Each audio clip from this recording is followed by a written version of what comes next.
Yo, check, check. What's up? Everybody here? Yay, yo!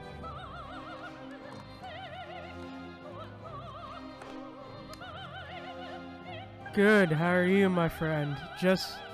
Man, good, how are you? Hey, nice to see you, mister. Welcome to the chat. Man. Had a big day. Just finished my exams today, so like, yeah, I'm free for I'm free for the rest of the Christmas break, so you got me. Yeah. Alright, cool. I've tried to enjoy your work. Yeah, just done exams for the semester, so yeah. Hide and seek? Commandant isn't one to do something so childish. I'll have to gather the others for... Sorry about that. But yeah, man. I'm so happy my exams are over, dude. For now, at least. Now I have more time to chill with you guys and like, you know, hang with you guys, so I'm happy about that. So yeah, let's go.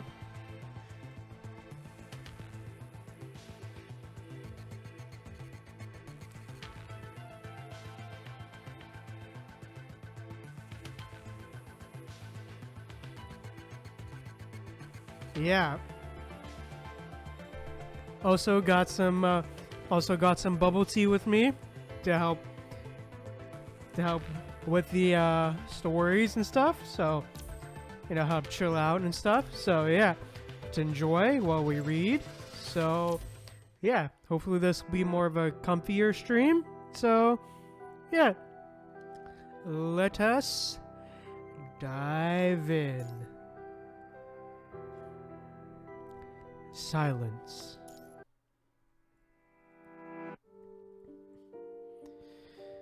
Leaving the Science Council, Lee and Murray walk side by side down the hall leading out of the building. This is when Lee would usually ask Murray about his work and health, except Lee doesn't say a thing after saying what he did just now, giving Murray no choice but to tag along. Well? Murray tries to make Lee stop, but to no avail. Keeping his eyes trained straight ahead, Lee carries on walking.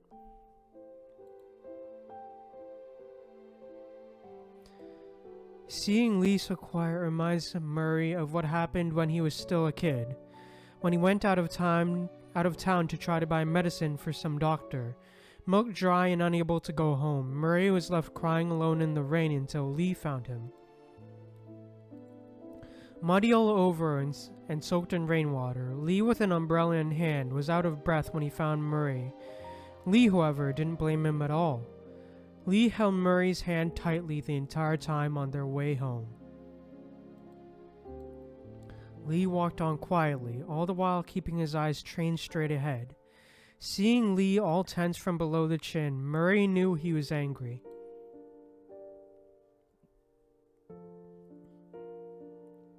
Walking next to Lee, however, it hits Murray that he's slightly taller now.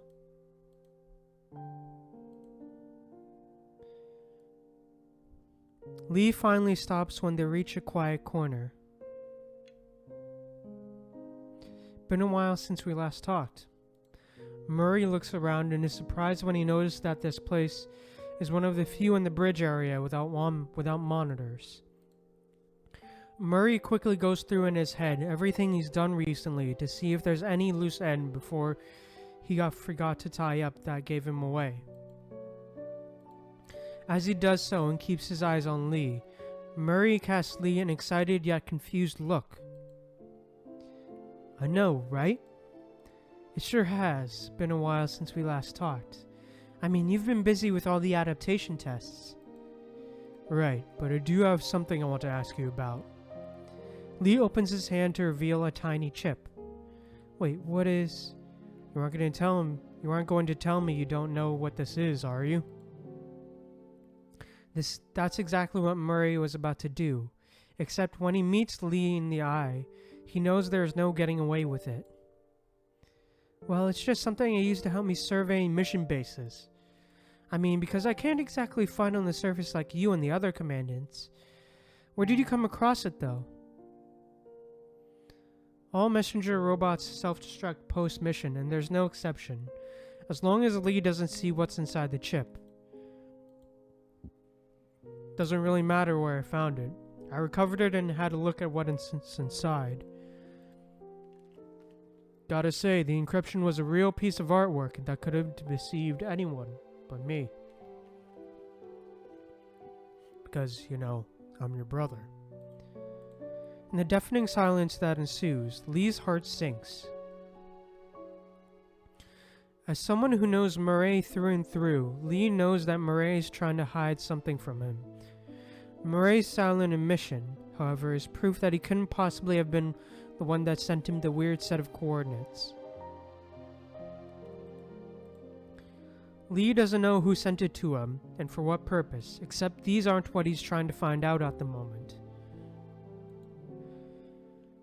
So, when did you start getting yourself involved in all these? Looking at Murray, Lee feels as though he doesn't know him anymore. With the same gentle smile on his face, Murray looks flustered as he looks down to avoid eye contact with Lee. Moments later, he raises his head again. Lee recognizes the look in those eyes, because he too once told Murray the same white lies, and it was himself that he saw in those same eyes back then. I got these from working with the machines. Don't sweat it though, engineers get these all the time. Listen to me, I might have to leave you for a short while, but don't worry, everything's gonna be okay. Yup, I'm fine. You know me inside out, right? That's just part of the mission. We gave Commander Nicola all the data we gotten from the mission afterward. We did everything with his authorization, and you know what he's like. Does that include coming in contact with an Ascendant? I don't know what you're talking about, Lee, says Murray ever so softly, his smile no longer gentle. Back at City 075, Lamia might have been able to copy the way you look, but there is no way she could have gotten her hands on your own communication identification number when there's no connection. She could have chosen to be anyone, but I guess she decided to use your code to earn our trust there. That can only mean one thing. You've been in contact with her up until that point. As expected, I still can't surpass you after all these years, Lee. Murray's heart sinks as he thinks to himself. Only you can manage to deduce the course this way, Lee. But I really don't know what you're talking about. Murray knows that there is no point in lying anymore, but he refuses to give in. It's been a long time since Lee saw Murray so sad and so full of secrets.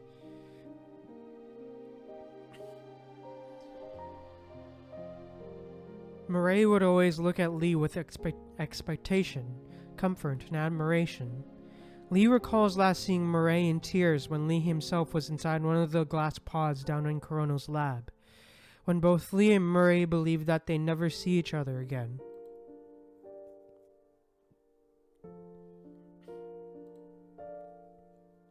Dude.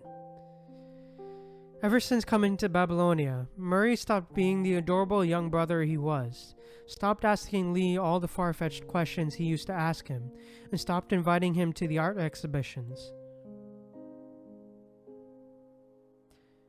Hey, Kirby Lover, thank you for the follow.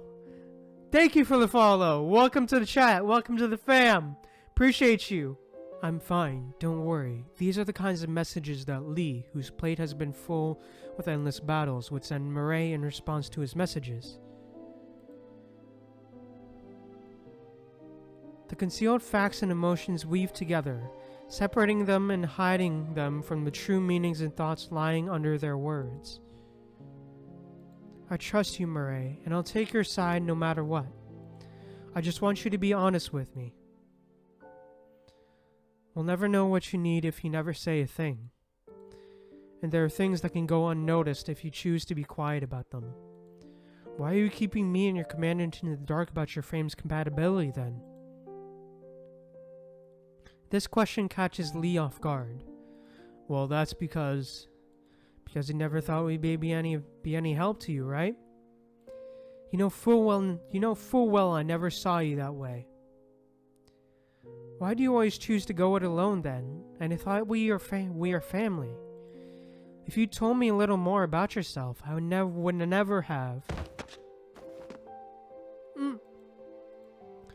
Murray stops in his tracks halfway through the sentence with a gasp. Murray! Rushing up to hold Murray so it doesn't fall, Lee sees how pale his face has become. What's going on? Why is this happening again all of a sudden? Without saying anything, Murray shakes his head with a frown as he presses a hand against his temple, apparently going through an excruciating headache. Wait, is your mind beacon contaminated? Lee, I'm okay. Come on, Murray. You're anything but okay.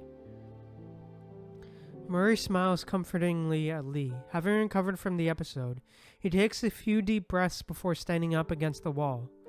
Phew, that came and went fast. I'm feeling okay now. Come on, I'm a full-fledged commandant that passed the remote connection test. Oh, but I suppose your commandant is probably more full-fledged than I am. Murray has the same gentle smile on his face again, as though nothing had happened just now. Lee was about to say something, then he realizes that nothing he has to say is going to change anything. We need all constructs on standby to assemble at once at prep zone. We need all constructs on standby to assemble at once at prep zone. We've detected an unknown interference of electromagnetic radiation. We're asking all citizens to follow evacuation instructions. This is not a drill. Repeat, this is not a drill. As though trying to shadow the silence in between Lee and Murray, their terminals start beeping away as though the apocalypse were coming. Well, damn. That's not good. Highly concentrated punishing detected on the surface. Prepare to engage at once. Unknown electromagnetic radiation that's suspected to be a new method of attack. Wait, does it have to do with the mind beacon contamination just now? They want all constructs to head to the landing pad to get ready for engagement on the ground. That's a weird instruction. Cerberus got an engagement notice too. I need to go and get ready for remote connection. Just be careful. Hard pressed to part ways with Murray now, Lee squeezes out these words. I know, I won't be going to the surface because I'll be using remote connection. I'll be okay. Each with their own orders to obey, Lee and Murray have no choice but to stomach their feelings of the moment as they part ways. I'll come and find you when this is over. Sure, I'll be waiting.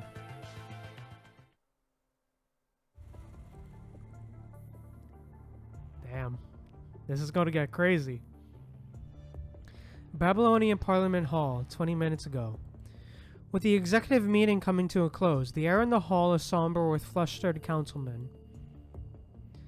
Going back to what we were talking about just now, Babylonia is on the verge of reaching full capacity with all the refugees it has taken in since the Battle of Puella Forest Park. And just so we're clear, they're not mere numbers on the reports. They're human beings and they need to consume resources to stay alive.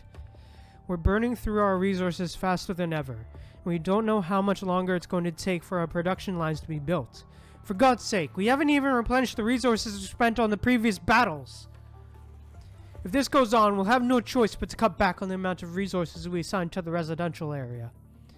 But this is standard of production you're asking us to meet is mission impossible. Another thing to keep in mind is that the resources of the colony ship won't last forever, although the possibility of additional personnel was indeed taken into account when the resources were prepared. And that's what we're looking at on top of all the conservation areas on Earth that can't fend for themselves and need our resources. We need to pick up the pace with rebuilding the conservation areas on Earth and slowly help them get their production level back to what it was. Speaking of conservation areas, the reports showed that there have been quite a few earthquakes these days. Why was there no warning? And we haven't seen a single report so far detailing the damage from the earthquakes. Babylonia has lost contact with the majority of the surveying stations on the surface since the Great Evacuation. No one is manning those places now, and most of the areas that got hit by the earthquakes are yet to be reclaimed. The only data we've managed to get our hands on are the spatial electromagnetic anomaly that a few satellites picked up. And we just can't tell the exact location and depth of every epicenter with that. Most of the conservation areas that got hit wouldn't have been able to react in time anyway, even if we had been able to send out our warnings, because most of the earthquakes happened at night there.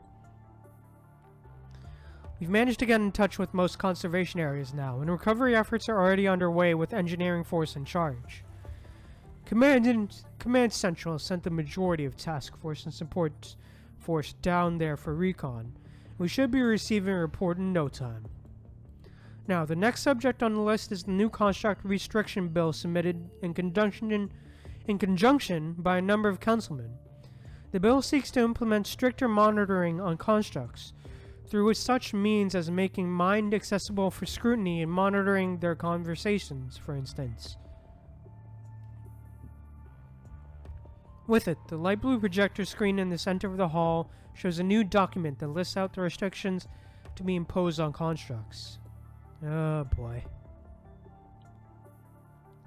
Any thought we'd like to share regarding this bill?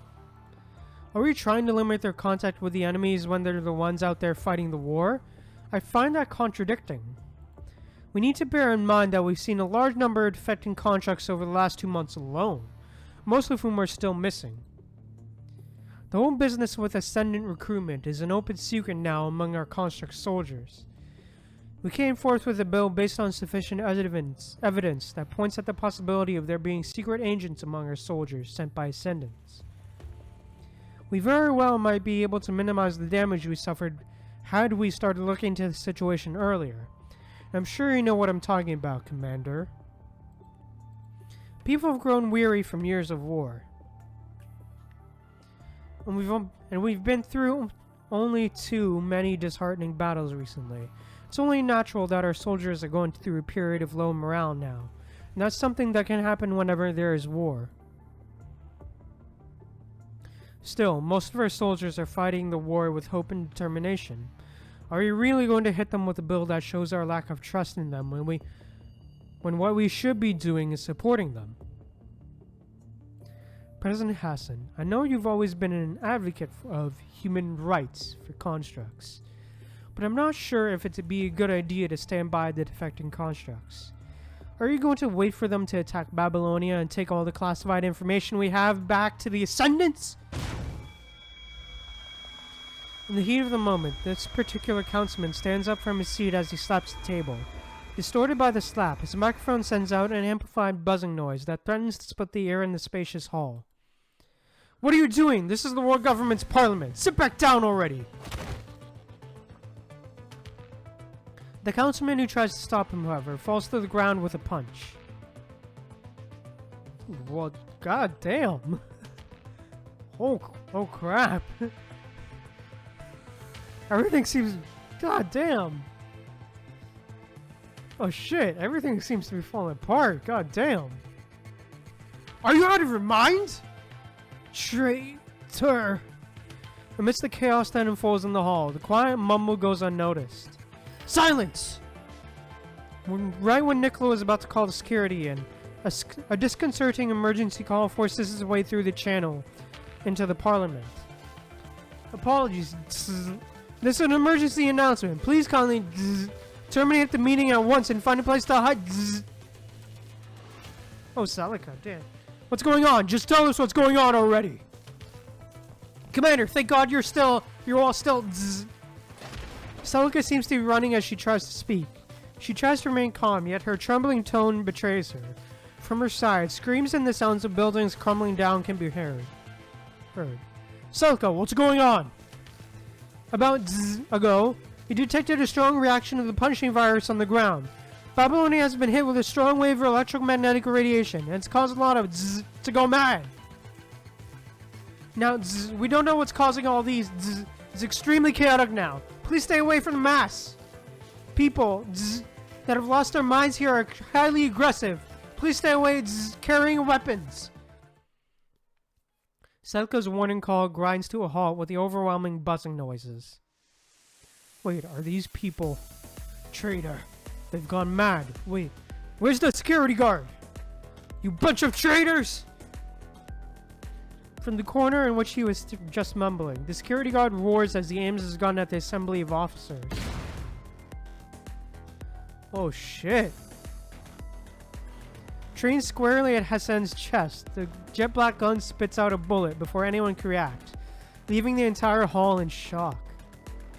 Oh shit. Oh shit. Attempted assassination attempt? Oh shit, this is crazy, bro. An attempted assassination. Or attempted murder in this case, but what the hell? This is crazy now, bro. They really just kicked it up to 100. Hey, I love my angel Rosie. Thank you for the follow. Welcome to chat. Welcome to the fam. Hope you enjoy your stay here. Thank you for the follow. Spiral Tower.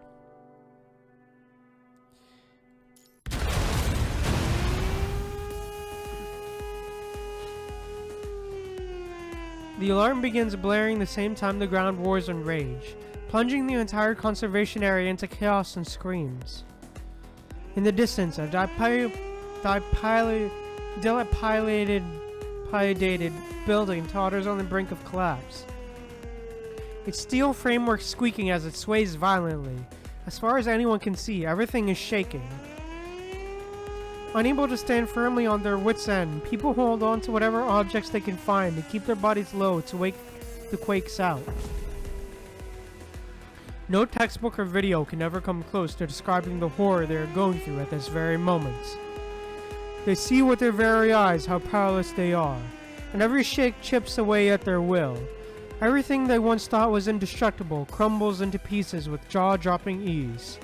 They try to escape out of instinct, only to find themselves completely at the mercy of Mother Nature.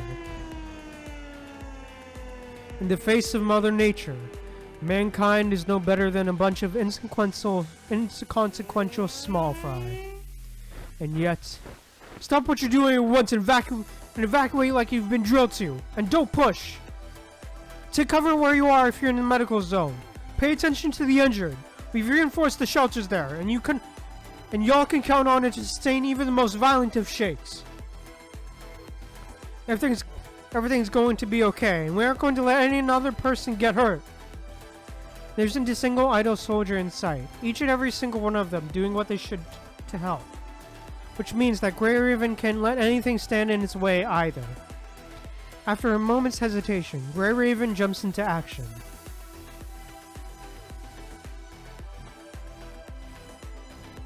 By the way, the music is going hard. Ooh, this music is going hard, by the way. I love it. Helping Bridget drive her longsword deep into the ground to steady her. Lucian nods at you,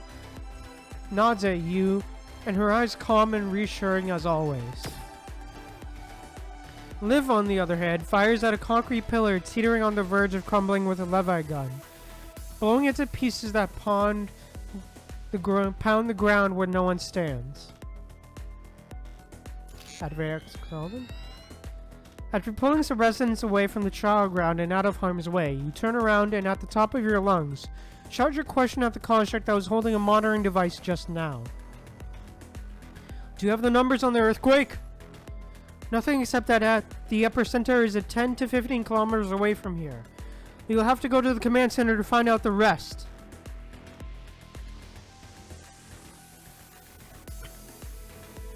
Liv, how's the connection looking? All channels are temporarily down. I wonder what things are like around the epicenter now. We need to get in touch with the people there in Babylonia as soon as we can. We count on your support, Bridget. On it. Where's the emergency command center? It's right there, 3 o'clock from the signal tower. After pointing into a certain direction in the conservation area, Bridget tosses a set of keycards over this way. There are people on duty around the clock, but in case you don't see anyone there, the underground garage is right outside the command center's safety tunnel.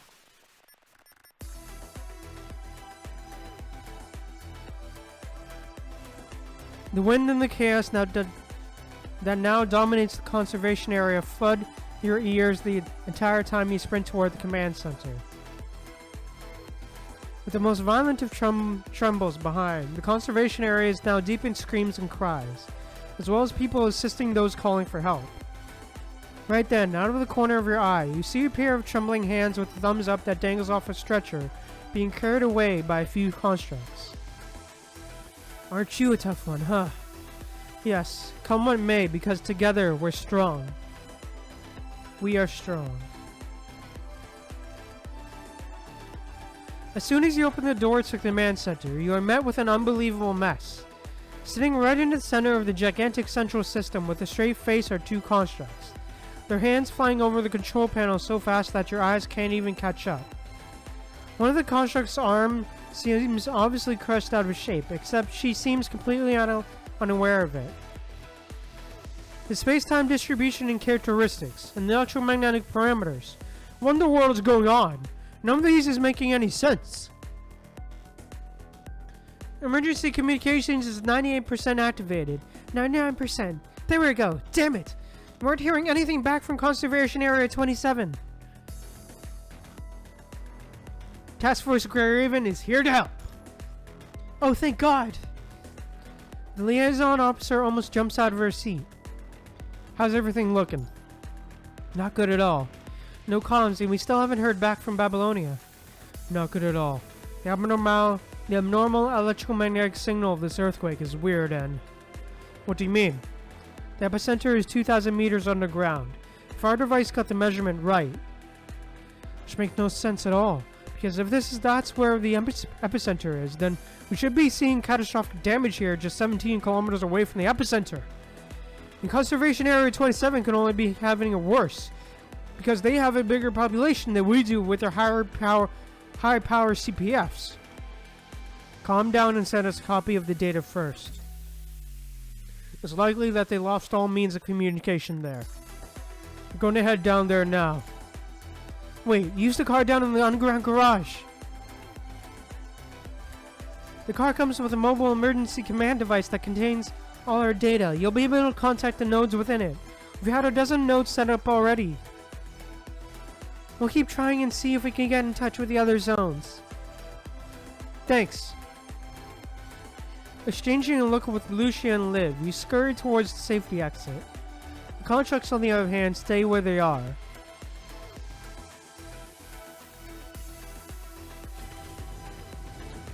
Please fasten your seatbelt, Commandant.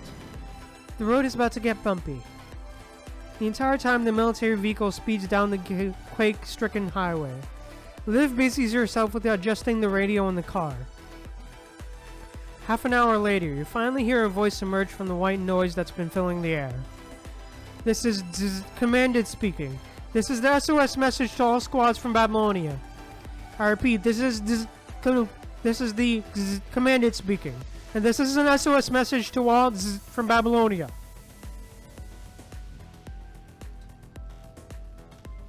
A group of hedge creatures attacked an unknown electromagnetic radiation abnormal. Commander, that was an SOS message just now. Can you locate them? Just confirm the sender to be Apodai under task force. The last mission report was made 3 hours and 25 minutes ago, stating that they were on a joint mission with engineering force around Conservation Area 27. That's probably the squad Bridget was talking about. Let them know that we got their message. On it, SOS message received by Grey Raven. We're on our way. We're on our way.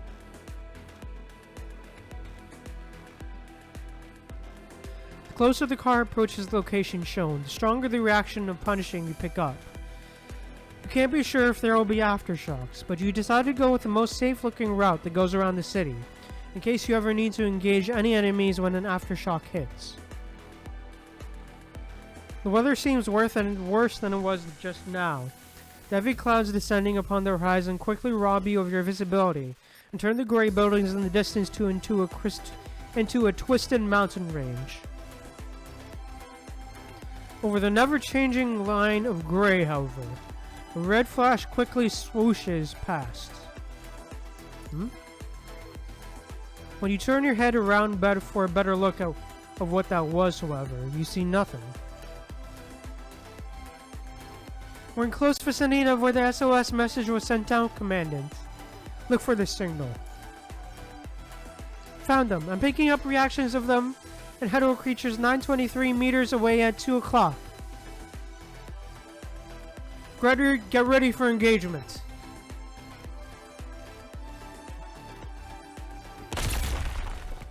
Incoming from the left. Target has been directed to select a location, Commandant. Get out of there! Laser barrier set up on the right.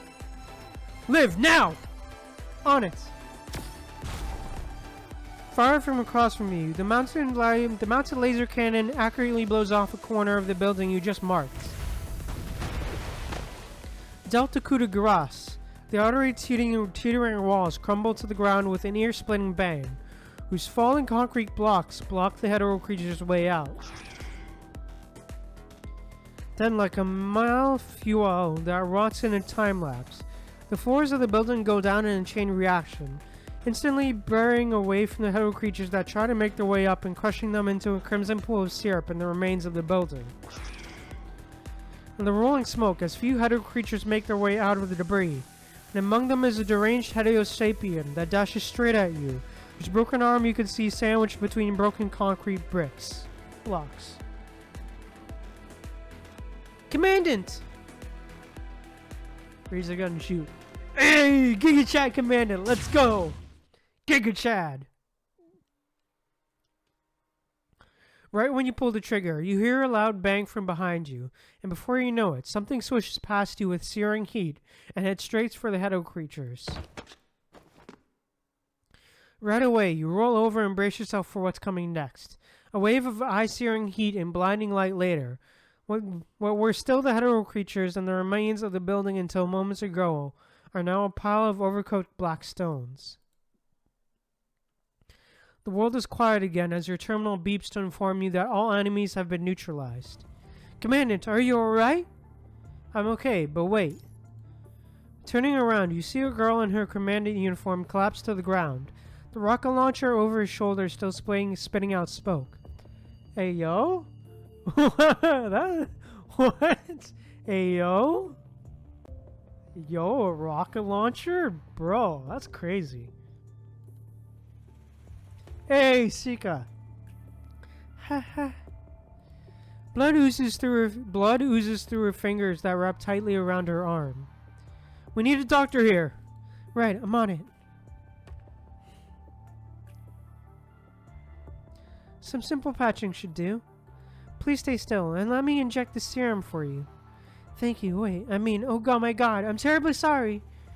Her arm's still getting patched up by Liv. Sika apologizes at the top of her lungs as she looks out of the corner of her eye at the pile of burning metal a few meters away. That was the vehicle you were just still riding 10 minutes ago. It's fine.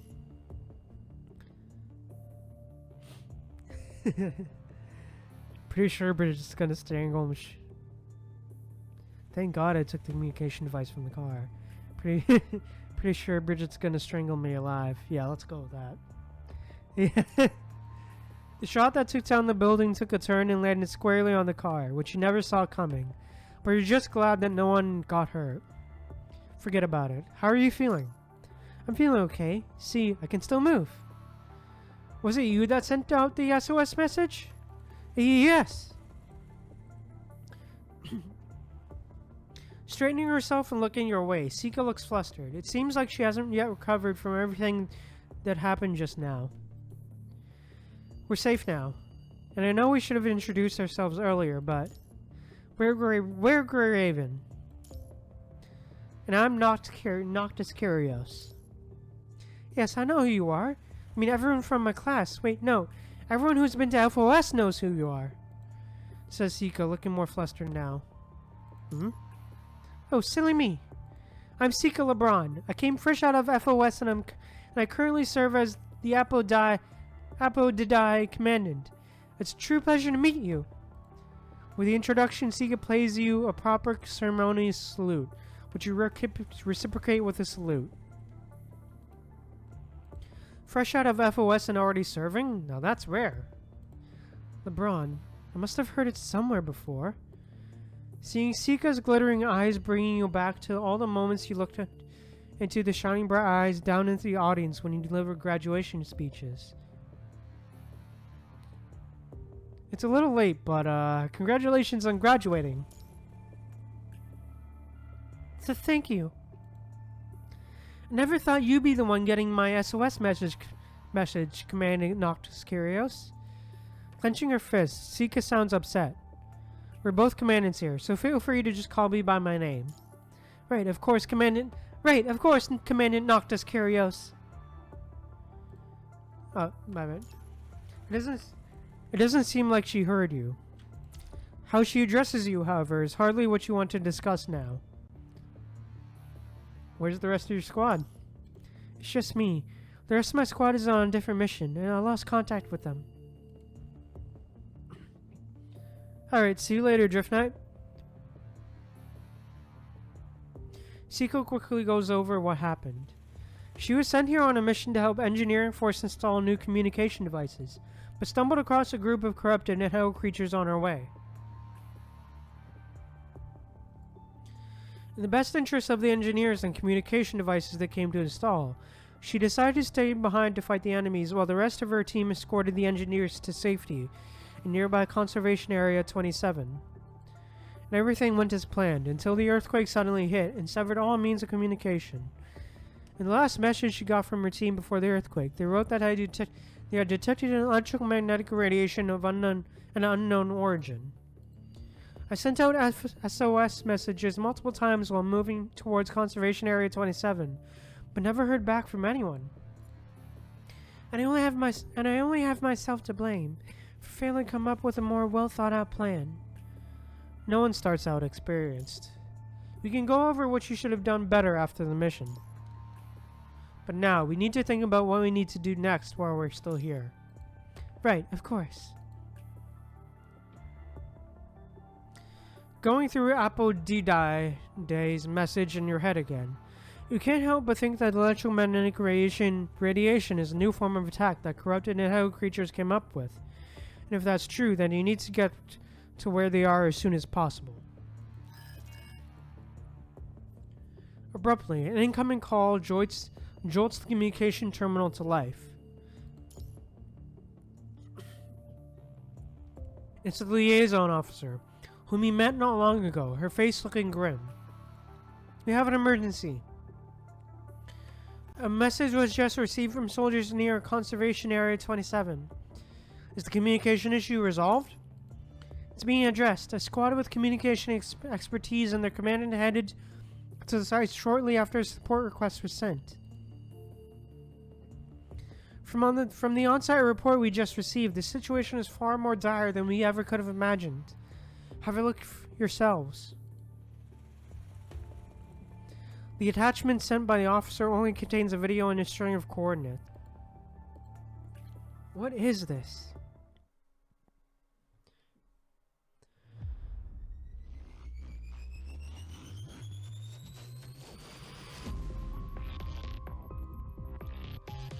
Had you not known that the video was captured on site, you would have been overwhelmed by disbelief upon seeing the projected image.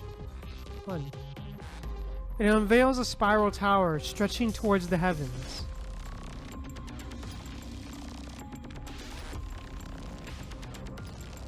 With its crimson exterior and the ominous number displayed on the screen.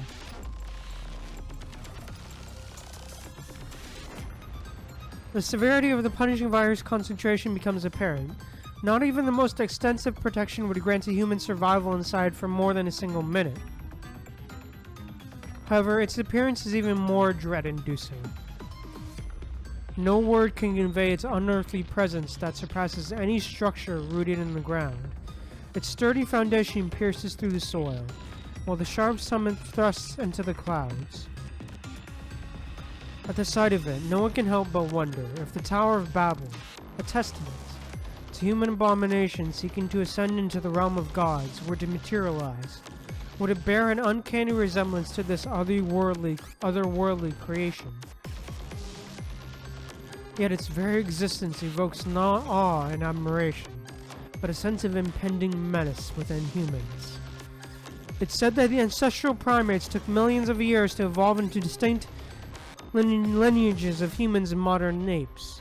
In stark contrast, the development of the punching virus from chaos to the emergence of Homo sapiens transpired almost in the blink of an eye by comparison. Subsequently, the humanoid creatures birthed by the Homo hive mother unleashed havoc upon humanity, a mere 2 hours after their genesis, leaving a wound that remains unhealed to this day. You are inevitably reminded of the central purification filter standing in the Puyallup Forest Park, enveloped by the entangled mass of heteroplads.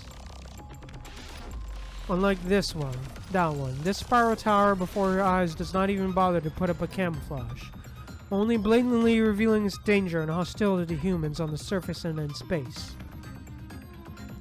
Emerging from Eden and the Tree of Life, they have meticulously observed and emulated every facet that defines humanity. Which path will they embark upon next? What evolution only waits ahead? No one dares to venture a prediction, yet the answer unfolds before the eyes of all. Their pursuit now gravitates toward the stage of civilization. A profound silence engulfs everyone, leaving all utterly speechless. Here you see the same conclusion etched upon each face. Are you still with me? How's the situation in the conservation area? The area hasn't witnessed any hetero creature attacks so far. However, considering the event in the Puyallup Forest Park, it's imperative that we evacuate all residents before the situation spirals out of control. Has the tower itself shown any abnormal signs? Like any new type of hetero creatures or reaction from the hetero hive mother? There's no way to know. We can't possibly approach that tower with a punishing virus concentration as it is. Without complete immunity, attempting to enter would be no different than an act of suicide. Such a high punishing virus concentration is beyond enough to raise any form of alarm, but we didn't notice any indications of it on the way here. And the sharing of satellite images from Babylonia stopped 40 minutes ago.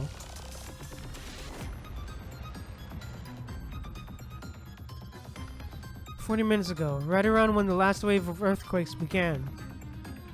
Which means that the tower has already risen by then. How come we didn't see it at all? Suddenly a recollection flashes in your mind. That of a twisted structure silhouette you glimpsed in the distance while traveling. At the time, you dismissed it as a mere hallucination caused by persistence of vision. This tower may be able to employ some form of disguise. Oh. Maybe it's only visible from a certain distance. I still can't reach my squad. Sika clenches the terminal in her hand. I must get to them immediately. Any information about did I? We're not able to locate them precisely yet due to electromagnetic interference. All we know is that Woodcock and Mountain Owl have already arrived. The other squads that were on missions in the vicinity are en route to provide support. Got it then, Grey Raven. Wait, I want to go too. Please let me come with you. Although Apodidai is a newly formed squad, I can see each member as my important teammate. We've lost contact for a while, and I'm really worried about them. Sorry, I know these words may sound immature coming from a commandant like me, but Please don't worry about my injury. I can assure you I won't slow you down. It's fine with me. For my squad in danger, I'd do everything in my power to reach them too. You nod at Lucia, and she immediately discerns her intent. Destination, Conservation Area 27. Coordinates confirmed. Grey Raven, Abadidai Commandant are ready to go. En route to provide support. Let's go. Oh yeah, this is getting good. Gunshot of catastrophe.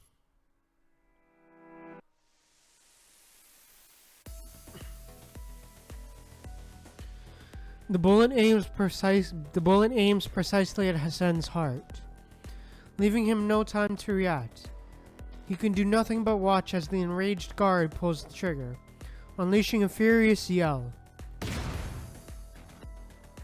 Bang! The deafening roar of the gunshot reverberates within the expansive Parliament Hall. It echoes gradually, dissipating into a profound silence. Unexpectedly, the bullet intended for Hassan's heart finds its mark in the chest of another person instead. One of the councilmen rushes in front of Hassan amidst the chaos, selfishly shielding him from harm. Mr. Litz? Yo, what? Yo, what? The bullet strikes Litz's chest with force. It fails to bring him down. Nonetheless, it takes him a few unsteady steps to regain his balance. You traitor! Go to hell! As the guard tries to pull the trigger once more, Litz's fist proves swifter than his finger, delivering a powerful blow to the guard's jaw. In a split second, the man is sent sprawling to the ground as Litz swiftly seizes the fallen gun. Only after ensuring the guard's complete incapacitation does Litz retreat to Hassan's side. Thanks, but how did you... It's only at this moment that Hassan's eyes catch sight of a bulletproof vest concealed beneath Litz's suit. Revealed by the bullet hole, he realizes that the vest is the true savior that protected both him and Litz. Beside the two, Nicola nimbly deflects the councilman's attack by throwing a kick and comes to join them. So it seems someone actually showed up to a meeting wearing a bulletproof vest. Talk about having zero faith in the Parliament's security. No offense, it's just a bad habit of mine. I can't stand to see any accidents that deviate from my plans. Litz swiftly removes the magazine from the pistol to check the remaining bullets before reloading it. With a sense of urgency, he fires several warning shots, dissuading the approaching people from getting any closer. Even the Parliament guards are... Are the guards collaborating with those rioting councilmen? No, that seems too unlikely. As the assault erupted, Nicola's initial suspicion fell upon Chronos. However, Litz's reaction and subsequent actions have strongly suggested that Chronos is likely innocent. At the very least, it can be confirmed that such a large-scale attack was not decided by Chronos as a whole. There's another possibility to consider. I'm assuming you both have heard Celica's report that strange electromagnetic radiation is apparently affecting people's minds. Litz discerns the presence of numerous individuals engaging in frenzied attacks or muttering amidst cries. And he recognizes them as members of Chronos. Something is undoubtedly amiss. If that's true, then there won't be a single safe place left in Babylonia. This space station, once hailed as humanity's last cradle, has now transformed into a breeding ground of unadulterated terror. Within its confines, every human survivor has become one of the most menacing foes. Even we, who could potentially succumb to the same fate at any moment, can no longer be trusted. Litz narrows his eyes and shakes his head, attempting to suppress the maddening thoughts that persistently plague his mind. He recognizes all too well that surrendering to that madness would inevitably transform him into one of them. Regardless of whether the bullets or his sanity deplete first, the grim reality remains unchanged. This harrowing situation will inevitably lead them all to death. As they face off against the crazed councilman, the piercing wail of alarms resounds through the Parliament Hall. Accompanied by the clamor, the emergency partition door leading to the hallway begins its descent. We're going to be stuck here. Litz firmly aims his gun at the councilmen who have gathered near the door. The grim reality sets in. The only chance of survival lies in swiftly taking down any obstacles and making a desperate run for freedom.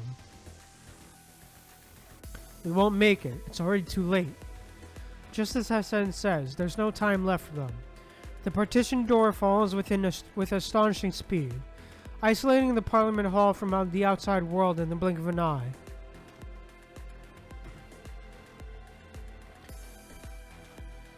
None of this feels normal. It appears that even the person in control of the partition doors is being influenced. Is this the end? Litz issues a stern warning with his final bullet. With the last means of defense gone, they are now forced to watch helplessly as the throng of deranged individuals closes in around them. Hey, this way! With a thunderous bang, the previously locked emergency passage door is forcefully kicked open, shattering the tense atmosphere, and the door emerges a figure, both familiar and unexpected. Collins, why are you here? Collins waves at Nicola with a wide grin, as if they were long-lost friends happily reunited. Didn't see this coming, did you? I got banned by the department thanks to someone, so I decided to wait for you here. Hey, Nikki, this isn't considered a violation, right? Nicola notices another person in the emergency passage other than Collins. Wells, are you the only one who survived? Oh shit. Damn. His design looks cool, dude. Oh shit. Wells' design looks sick. The man named Wells responds with a nod. As the head of General Staff Department operating under the HQ, he holds a position that technically makes him a direct subordinate of Nicola. Yes, I'm fine, for now. I bumped into this guy on my way here, who told me that the Parliament must be in complete chaos. I can resist joining the party myself. Excuse me, no one is asking about you. Wells, how's the situation outside? As soon as I received the message from the surface, I immediately instructed my team to issue an emergency call for the task force, but they soon fell afterward.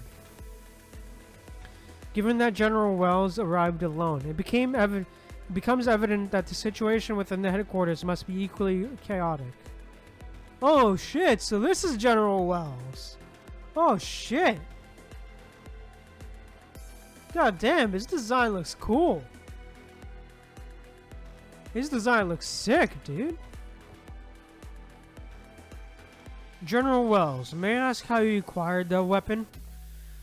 Litz's attention is drawn to the firearm in Wells' possession.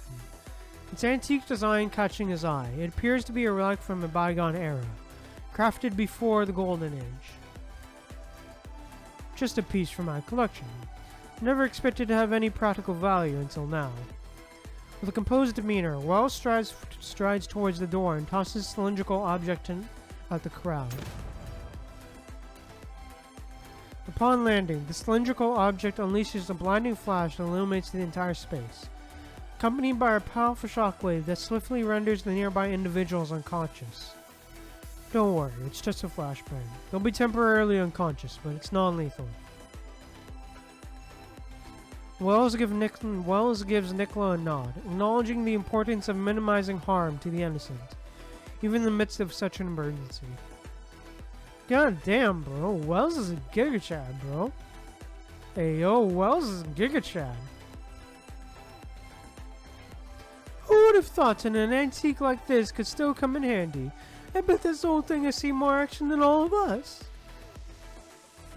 During the Golden Age, large-scale wars were scarcely witnessed, and the advent of the punishing virus further diminished the relevance of weapons specifically designed for combat against humans.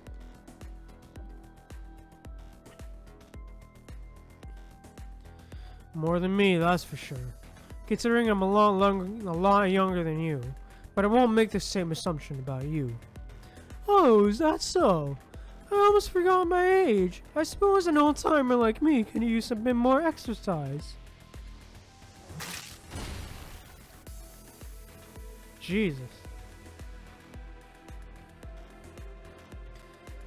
Collins swiftly seizes a lurking councilman in an attempt to grab Nicola from behind the door. With one hand, he brands the man's arm at an unnatural angle, and uses his other hand to firmly grab the councilman by the collar, forcibly slamming him into the doorframe.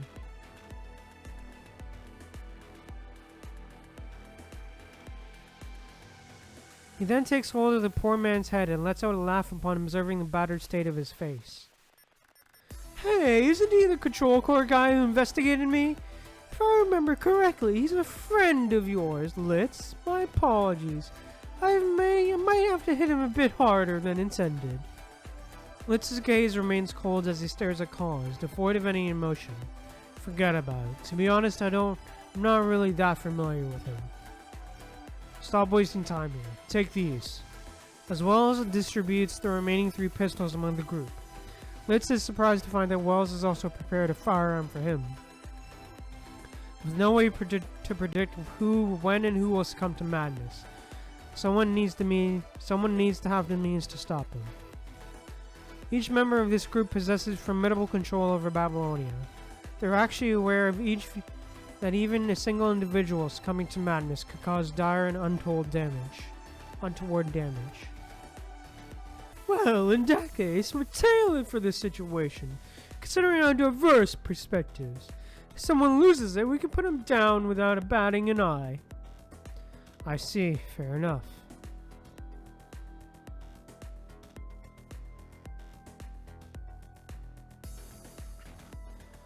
Litz carefully inspects the gun in his hand to ensure its functionality. He confirms that it's still in working order, despite its utterly outdated model. So, where are we headed next? Go play bridge or grab a drink? Let's make a stop at the communication center first. We need to send out the emergency broadcast as soon as possible. Though nodding in mutual understanding, no one of the group takes the first decisive step. Something is still left undecided.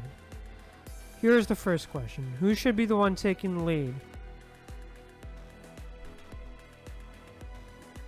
Irrespective of who among them takes on the responsibility, it becomes evident that this person must confront the imminent danger ahead while staying mindful of the 4 guns behind that may point at his back any time.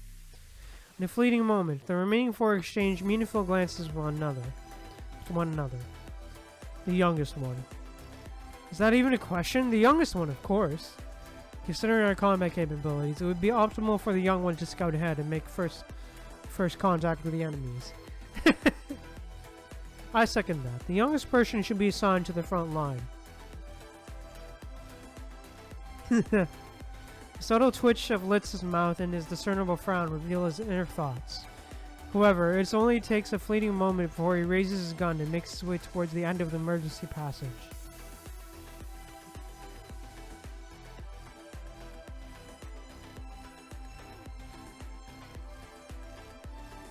Within the confines of a dim meeting room belonging to the Science Council, the light of a holographic transmission is intermittently flashing. Based on the rough interference from the Science Council and the Star of Life, the conclusion should be easily drawn. With a furrowed brow, Asimov pores over the task force report on the Hedo Tower, as well as Hippocrates' research document. However, no matter how many times he scrutinizes the information, he repeatedly arrives at the same conclusion. Indeed, it appears that the electromagnetic waves, or rather, the energy beams emitted by the Hedo Tower, have a significant ability to contaminate mind beacons, leading humans into madness. However, the symptoms exhibited by the affected individuals are not identical. It has only been around tens of minutes since the onset, which is not sufficient time for us to fully decipher its approach. Same for us, even. Abruptly, a loud and heavy sound reverberates through the meeting room as the door is forcibly smashed. Mr. Asimov!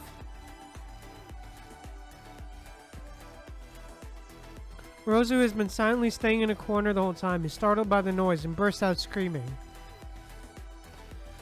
Be careful, the Hedo creature that ran away is hiding in this room. Cindy refuses to come out. We should utilize the new grenade to blast the door open, once we capture it. What if the explosion ends up killing the test subject? Let's break in, just force it open. Despite Rosa's desperate efforts to push her tiny body against the door, her attempt proves nearly futile. Rosa, I want you to hide inside the locker and remain completely silent. No matter what happens, do not come out under any circumstances.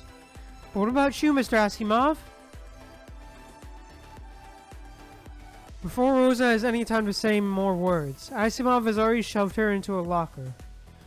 There's still things I must finish. Once Rosa is secure in the locker, he pushes down all the invaluable equipment positioned near the door.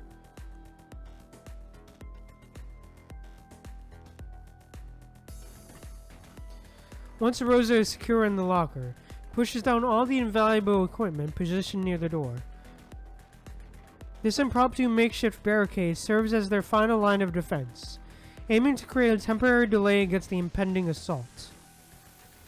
From what I have surmised might be too generous word to use. More from my instinct as a scientist, the root cause of the situation lies within the colossal hetero tower. Apart from Cameron, a transcendent who's currently on a mission on the surface and unable to make it in time, there's only one frame capable of entering and investigating the hetero tower under such intense punishing virus concentration.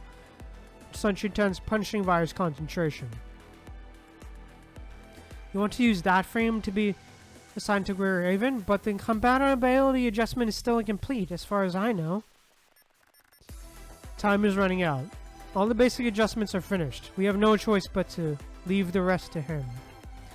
In the meantime, we still need to find a way to establish communication with the task force on the surface. That tower is beyond dangerous. Then we'll gather our forces for the rescue operation. If there's anybody who can still work. As the smashing sounds intensify outside the door, cracks start to form, signaling the imminent breach of the door. We will prioritize heading to the Science Council. Keep yourself safe before you get there, alright? I'll try my best. Don't try your best, give me an affirmative answer. Asimov nods at her, a faint smile showing up in his face. Yes, I will. Having said that, he terminates the call with a Star of Life and quickly initiates a new communication request.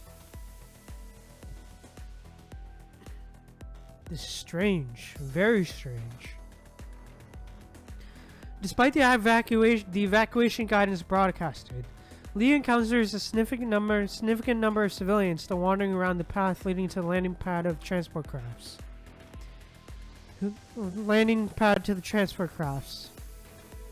Hey, hold on. You're not allowed to pass through here. A group of construct soldiers intercepts Lee on his way. I am Lee from Greer Raven. I received an order from General Staff 10 minutes ago. I'm heading to the landing pad for the surface combat mission. Weren't you given the same order?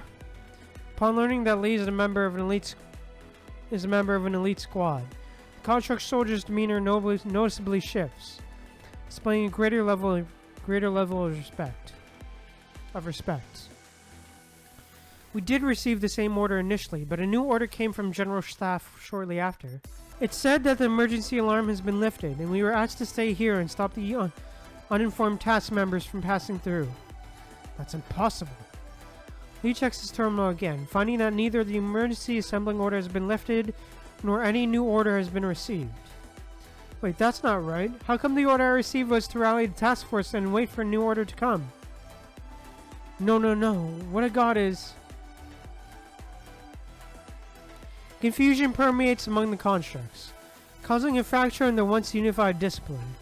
Despite being a small team, multiple staff members have received conflicting versions of orders from the General Staff.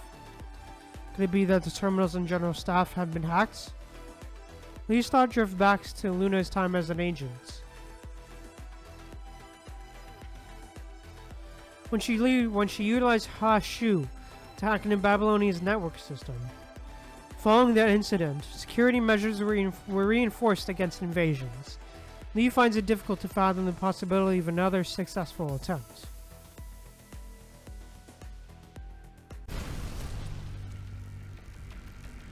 Abruptly, a deafening blast resonates nearby, jolting Lee out of his contemplation. It was a street-side store that erupted in flames and subsequently detonated. Well, damn, that's not good. To Lee's astonishment, the nearby residents appear entirely oblivious to imminent danger. Their gazes fixed upon the flames with vacant expressions. No. Go help them! Lee breaks through the construct soldiers' preoccupation with the command system error, redirecting their attention to the explosive scene. The soldiers spring into action, rushing toward the site to initiate rescue operations. Just as Lee is preparing to join the rescue efforts, the call interrupts his intentions, emanating from Lee's terminal. It's from Asimov. Asimov? There seems to be a strong interference on Asimov's side, with garbled noises filling the airwaves. After a few seconds, Lee finally manages to discern Asimov's words. Lee, can you hear me? This is Lee, Asimov. What's going on in Babylonia? Do you know anything? Although Lee has answered Asimov's call, it appears that Lee's voice is unable to reach Asimov on the other end.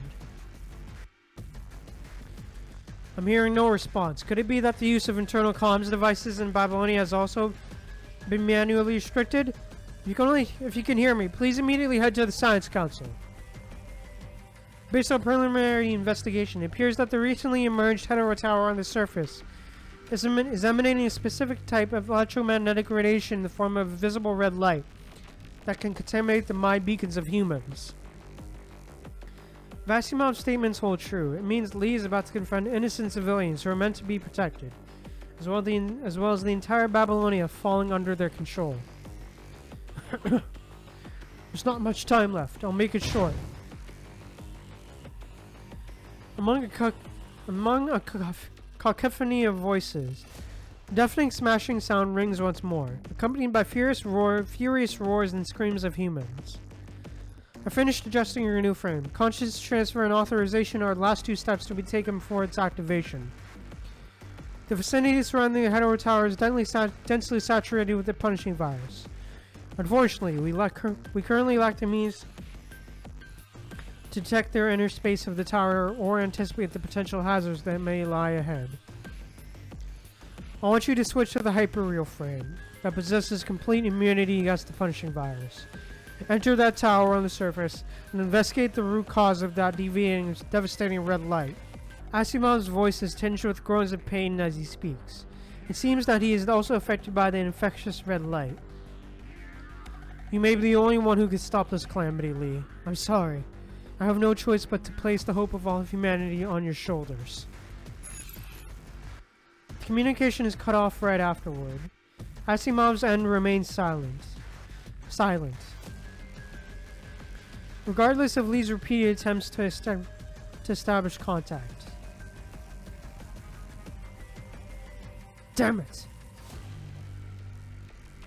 Besides the terrors that have transpired so far, Lee is struck by a more terrifying, frightening realization. Even Asimov's words cannot be trusted, as he too is a human being. However, something tells him that the frame known as Hyperreal holds the key to unlocking all the answers he seeks. Hey, let's go!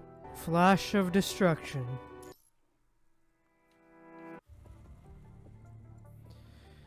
Advancing to the liaison officer's coordinates, a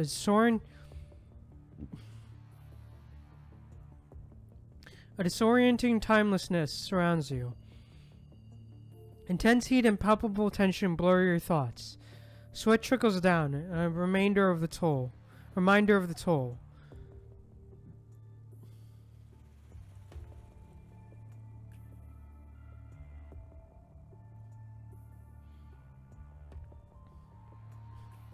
As the summit of the spiral tower comes into view, it presents a striking image.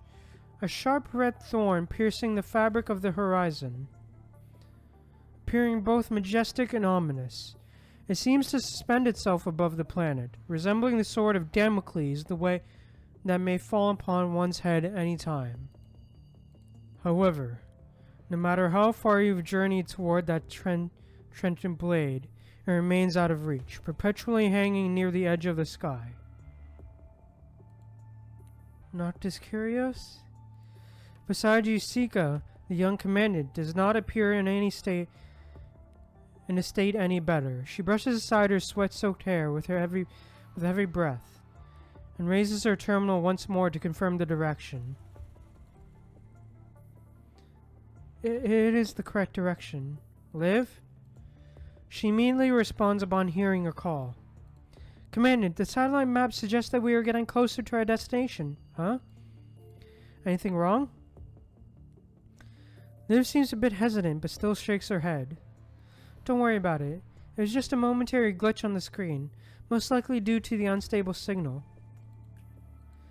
Liv turns off the holographic projection. As you and Lucia exchange glances, a somber and serious expression settles on both of your faces.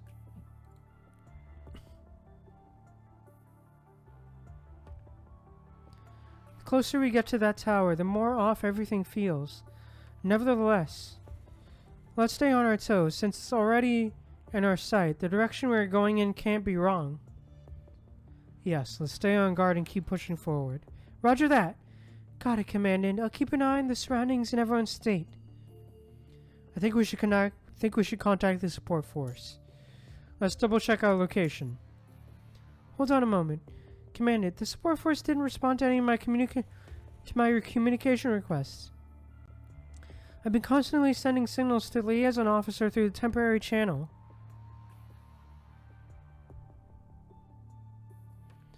I can't reach anyone through my terminal either. Just in case, I'll open the authorization of my terminal so that I can immediately pick up signals once the connection is restored. It's not like I'm on any important missions anyway. Thank you, Sika. Please, don't even mention it. This is the least I can do for now. We've done what we can. Let's press on. Yes, Commandant.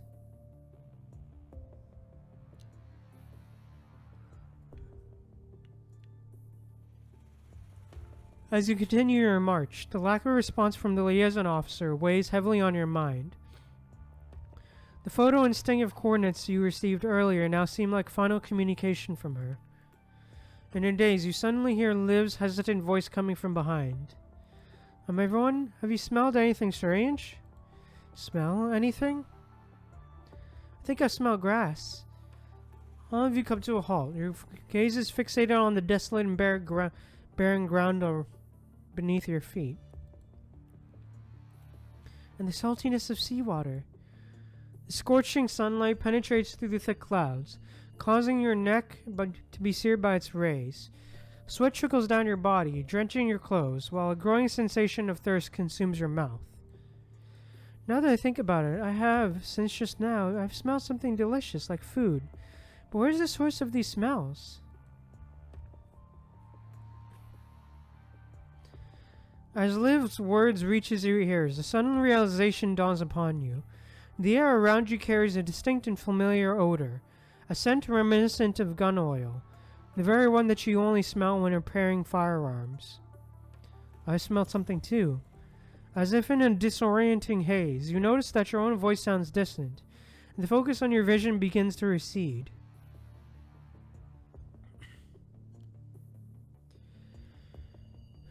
In your blurred sight, you perceive Sika's arm extended towards you in a languid, slow-motion manner.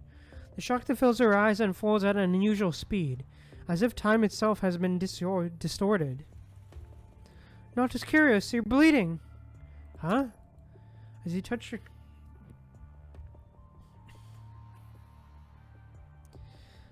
your lip, blood flows out, staining your finger, yet you remain strangely unaffected by any sensation of touch or pain. Ayo, this is not good. Meanwhile, a colossal crimson wave resembling a nuclear mushroom cloud emerges silently from the sky's edge. It slowly expands outward, yet only takes a mere instant to shroud your group. Relentlessly, it keeps extending toward the other side of the land, as though in pursuit of the endless horizon. Before Sika finishes her words, her body suddenly stiffens, and she collapses to the ground as the uncanny incident unfolds before you. See? The eerie light wave leaves no time for you to process or react. Forcing your knees to buckle, your mind feels constricted, as if grasped by an immense hand, and a delayed pain pierces through your being, blurring your vision. Your senses start to fade, and you lose control over your limbs.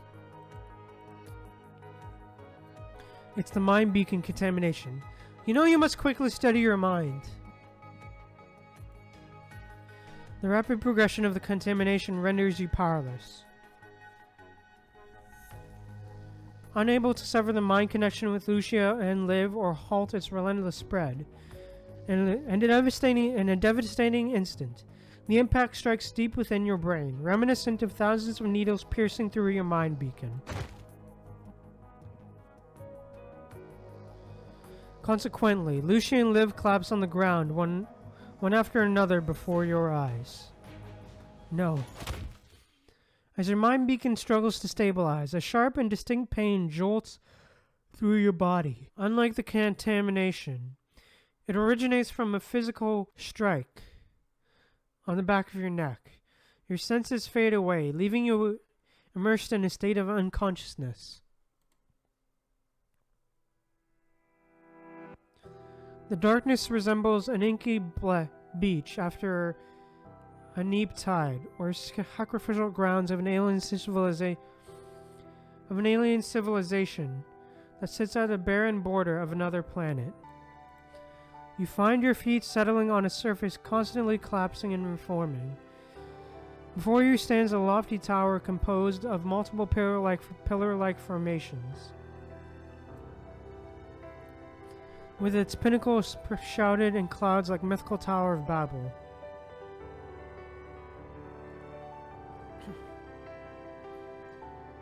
In the hazy surroundings, red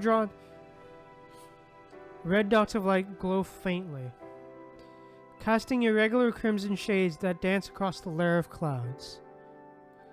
The universe itself seems to reverberate in your ears, echoing through the depths of space and time. Distant voices converge into a cacophony of sound, carried by gushing winds that roar and scream. As you take a step forward, the crying winds, despite their tremendous sound, offer no resistance. You find yourself landing on emptiness, akin to floating in space. In this weightless state, you sense the presence of two threads pulling you downward, anchoring you to the ground. They are preventing you from drifting away into the vast void and devoured by the crimson light emanating from the tower's peak.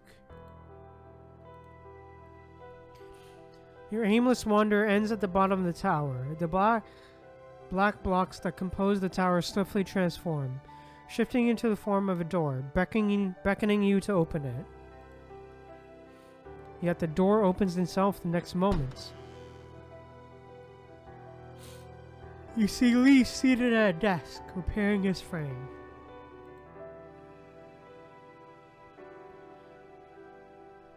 A scene you have seen before. Once again, the familiar smell of gun oil permeates the air surrounding you. This image, the oil scent, and the coldness your fingertips feel upon touching the door handle, abruptly pulls you into the truth of memory. Not just curious, it's time to wake up.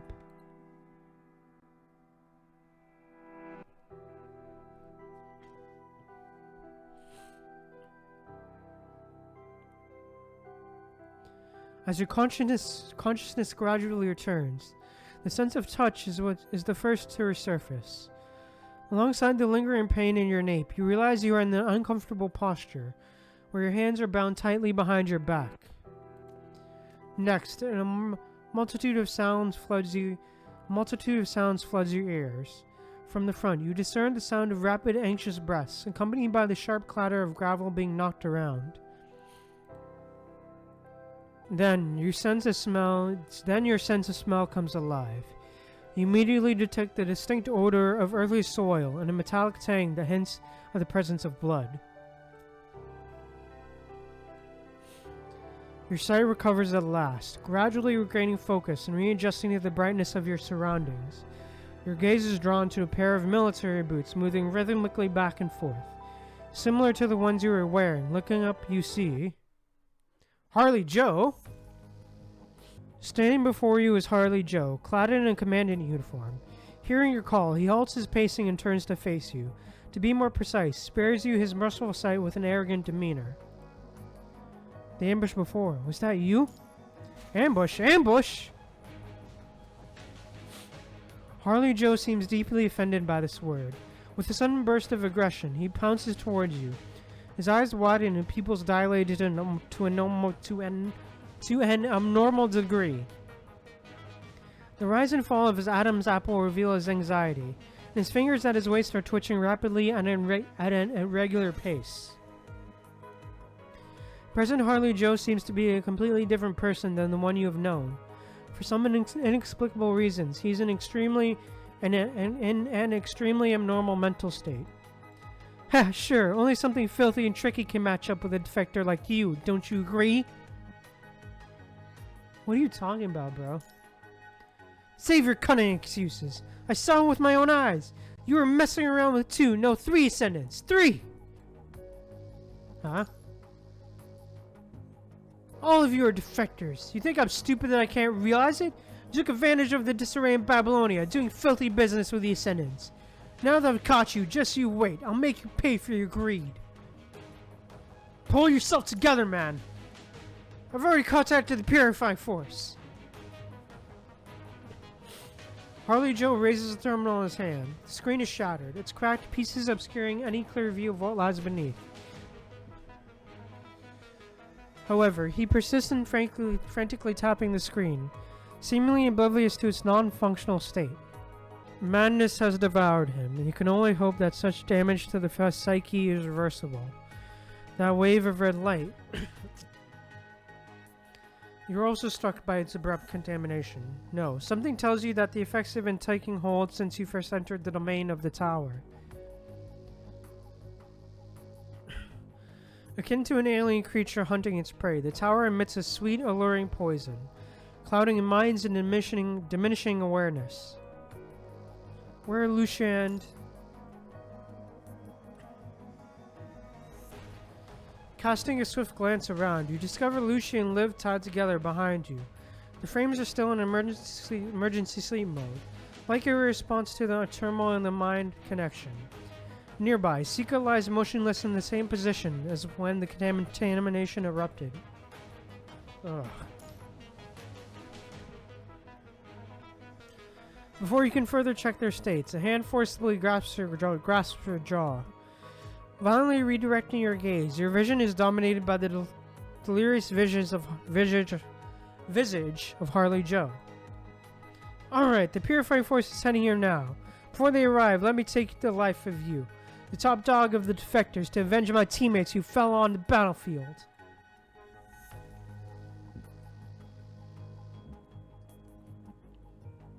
You're gonna regret this after you wake up, man. After you're gaining your senses, dude.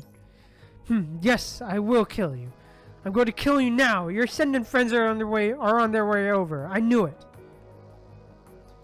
Harley Joe is not even conversing with you. Absorbed in his frantic illusion as he presses his dagger against her skin. Powerless to stop him, you, however, are about to cut the rope binding you with the retractable knife hidden in your glove. And the connection with Lucia and Liv will soon... You suddenly catch a glimpse of a person struggling to stand. The moment that figure raises an arm... With lightning speed, you instinctively evade the anesthetic needle, the sharp tip grazing your face and drawing blood. Ignoring the wound, you swiftly break free from the rope and pin Harley Joe down with force, catching him off guard. Behind Harley Joe, Sika fails to steady herself due to the lack of strength and collapses on the ground once more. I'm sorry. How dare you! Harley Joe fiercely resists in your arms, and you know that your weak control will not hold for long.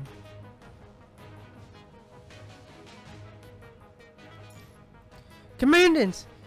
From behind, Lucia's voice breaks through the chaos. The emergency frame rebooting process is complete, and you regain the connection with your 2 Grey Ribbon members.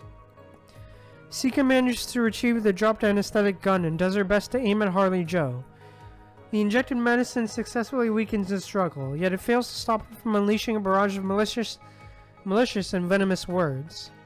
You scum! Filth, traitor of mankind, running dog of the Ascendants.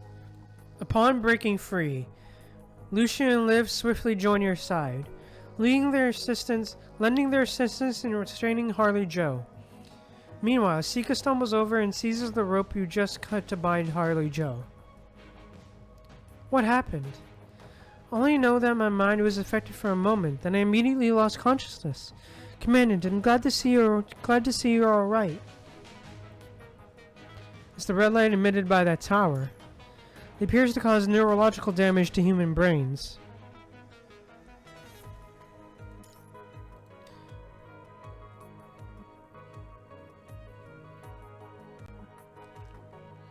I've detected signs of contamination in both Commandant's and Miss Sika's mind beacons. Please give me a moment. I'll run a quick check for you. Thank you, Liv. Commandant, how are you feeling? I'm fine. My body has probably developed some sort of resistance against it. Didn't want to make sure it didn't skip anything by accident. Lucia responds to your bitter joke with a faint smile, but only lasts a fleeting moment before her countenance turns even more serious. You have my faith, Commandant. The connection between us seems very stable. I'm just surprised that even you couldn't notice the impact of the tower immediately, which means greater dangers lie ahead on the surface.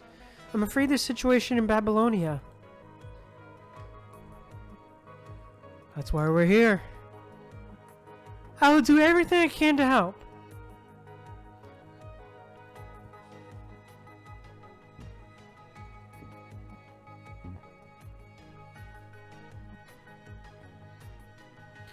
In response to your words, the young commandant before you undergoes a striking transformation.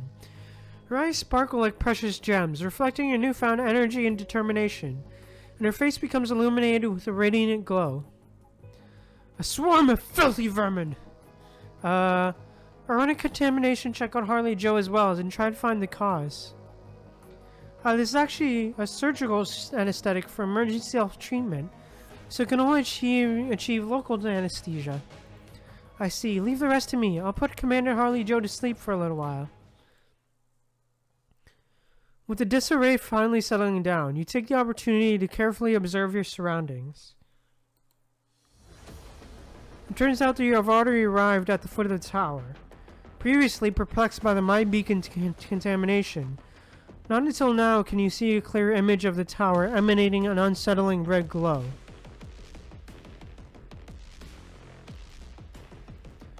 Unlike seeing it through a video, the shock of witnessing the tower with your own eyes surpasses anything you have ever felt. Initially, a mere dot in the photo, and now a colossal red giant, the tower occupies more than half of your field of vision. The sheer magnitude of its presence reinforces the realization that this structure is far from ordinary, an alien creation that defies the boundaries of possibility.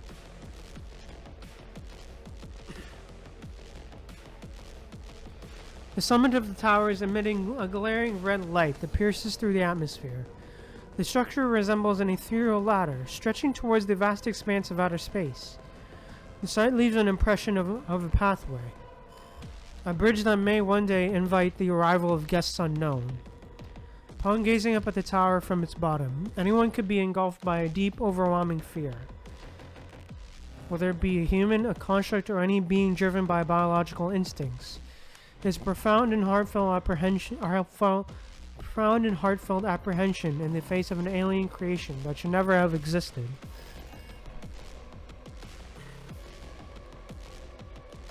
Both Sika and your terminals suddenly sound at the same time, shattering the suffocating silence. Comms is recovered!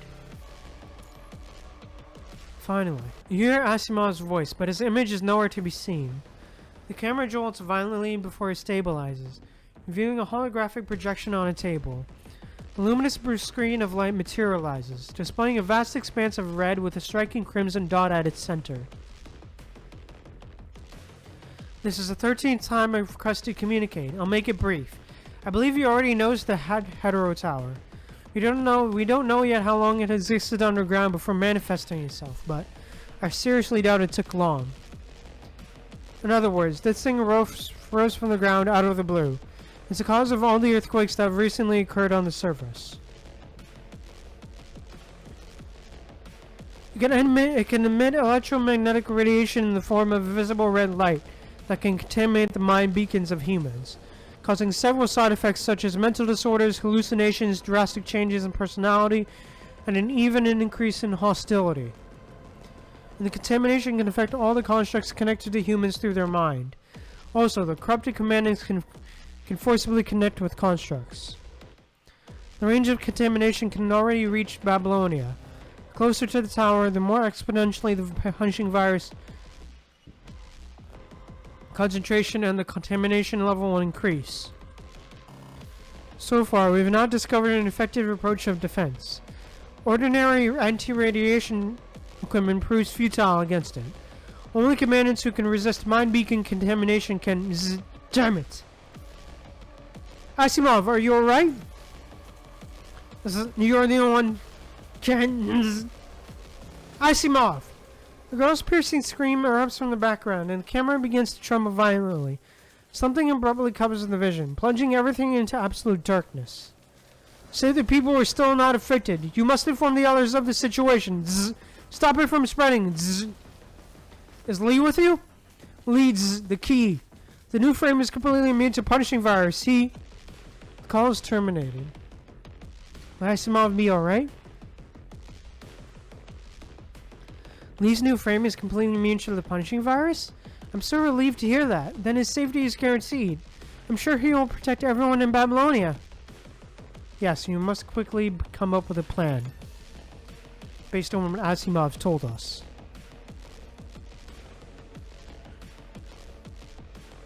Not curious? Distress signals being sent in a larger range, and I've received more responses. Seeker raises their terminal. A constant stream of rendezvous comms from other squads pops up.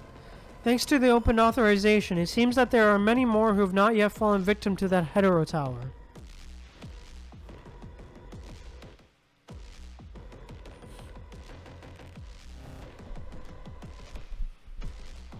Swallowtail, Caribou, and Strikehawk?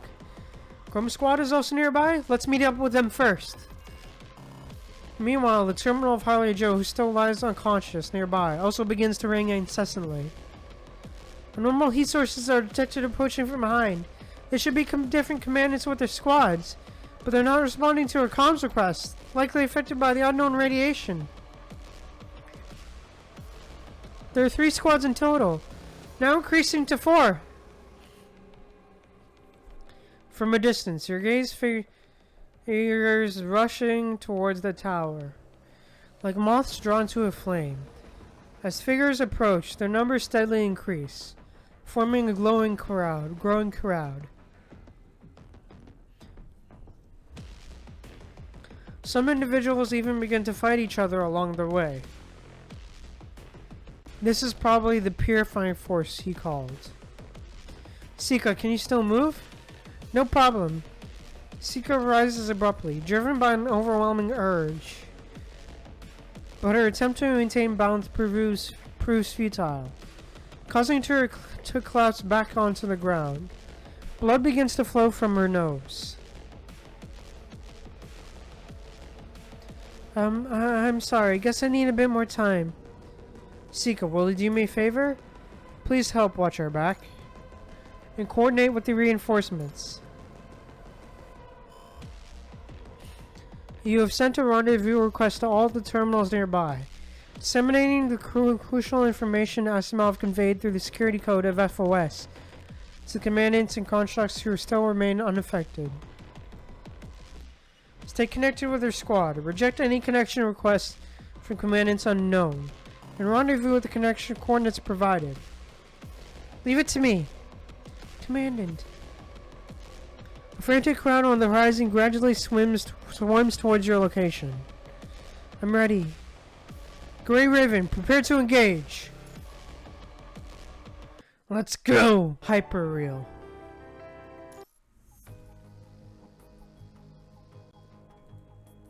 Signals, over here! Babylonia has never witnessed such horrors since its birth.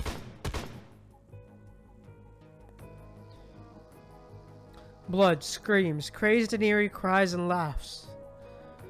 Red alarms blare relentlessly from every banner and sign. The once meticulously arranged furnishings and benches now lie scattered and upturned on the ground, displaying a sight of turmoil. Lee valiantly shields the workers he has rescued, deftly maneuvering through the frenzied attacks aimed in their direction. In a nearby street corner, a worker desperately stumbles out, pursued relentlessly by a human who continues to shoot at him without respite. More people are still over there! Move faster if you want to... Move faster if you can still spare the energy to talk. In a deft demeanor, Lee knocks out the humans who are pursuing them in the madness, and hands them to the constructs behind him. A deep frown shows up on Lee's face as he recalls the message received from Asimov once again. Electromagnetic radiation, disarray in mind beacons, pushing Heterocrat Tower?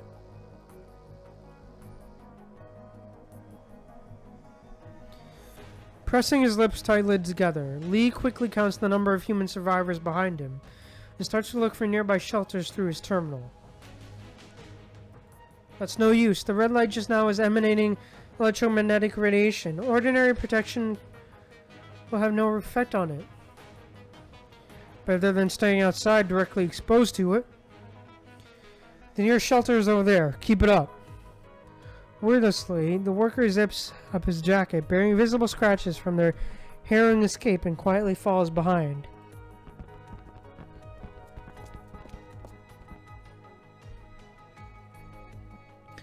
Some survivors have already gathered in a shelter. Seeking refuge, they sit together in silence, occasionally whispering to one another. Lee briefly exchanges words with the construct in charge of security here. The air in the hall is almost suffocating, and everyone's expression reveals their unease and trepidation. Babylonia is under attack by unidentified electromagnetic radiation emitted from Earth. Attention all passengers on Babylonia. Please seek immediately refuge in the nearest emergency shelter upon hearing this broadcast. This is not a drill. Repeat, this is not a drill. Please seek immediate refuge in the nearest emergency center upon hearing this broadcast. The evacuation message echoes relentlessly through the broadcast. Even the mechanical audio carries a faint hint of hoarseness, as if strained by the gravity of the situation. It's pointless. A whisper emerges from a corner, piercing through the tense atmosphere. It's from a researcher who escaped from the Science Council. He huddles in the corner, his body curled up in fear as he softly mumbles. Based on the Earth's rotational velocity and the orbital velocity of Babylonia, even though we can control Babylonia's flying speed, what's next? But the next wave of that thing will strike in 4 hours. No, 3 hours. No. We may only have 30 minutes left. His eyes dart uncontrollably around the room as he murmurs in a trembling voice. By then, no one can guarantee everyone in this shelter won't lose their mind. His words prompted quiet discussion to ensue in the shelter's hall. As people exchanged hushed thoughts and reactions, however, the voices gradually fade away, succumbing once more to the prevailing silence. Having assured the safety of the people he brought to the shelter, Lee turns around and dashes towards the Science Council.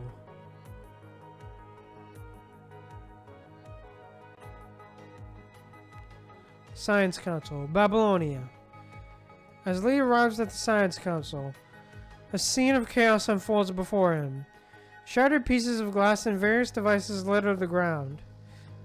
The alarms blare, their shrill tones merging with the cacophony of human voices.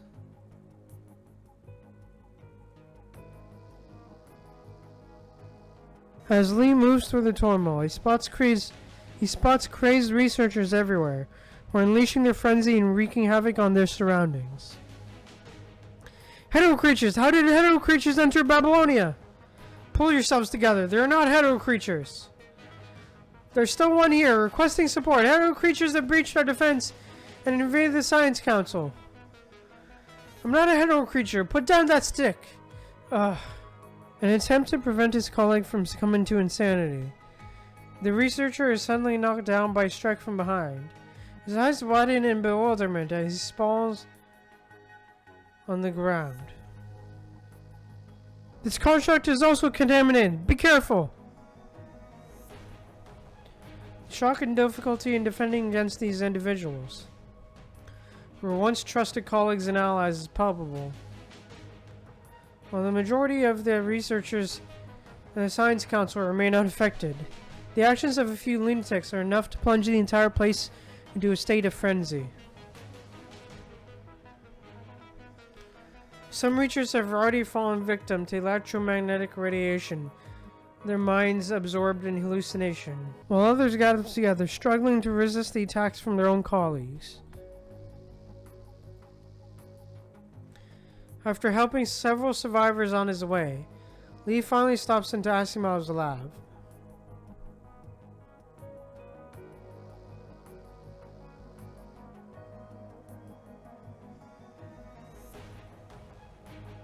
The door stands wide open, revealing a haunting sight. Ominous bloodstains near the end mar the entrance, spreading in a macabre trail that leads further inside the lab. Asimov, you better be alright. Inside the laboratory, the screens are all still illuminating, but glassware and precision instruments now lie shattered and fragmented all over the ground. There's no sight of Asimov, who would typically be found working diligently amidst the instruments. The lab seems completely empty.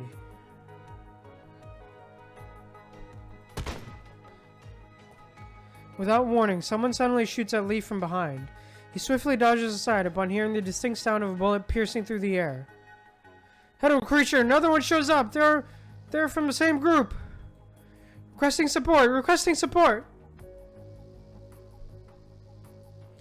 A strange researcher in the Science Council uniform. Was holding a gun with a frenzied and anguished smile on his face. He continues to call for support through his dead terminal, and his gaze is fixated on Lee, upon Lee's every movement. Where is Asimov? Hetero creature is talking again! I can't understand his language, but I'm sure it's using some sort of structured language, just like the hetero creature I encountered before. He hysterically taps his terminal as if recording something. Capture operation number 2, starting to record. With this discovery, and this year's award is guaranteed to be mine. Capture it! I must capture it!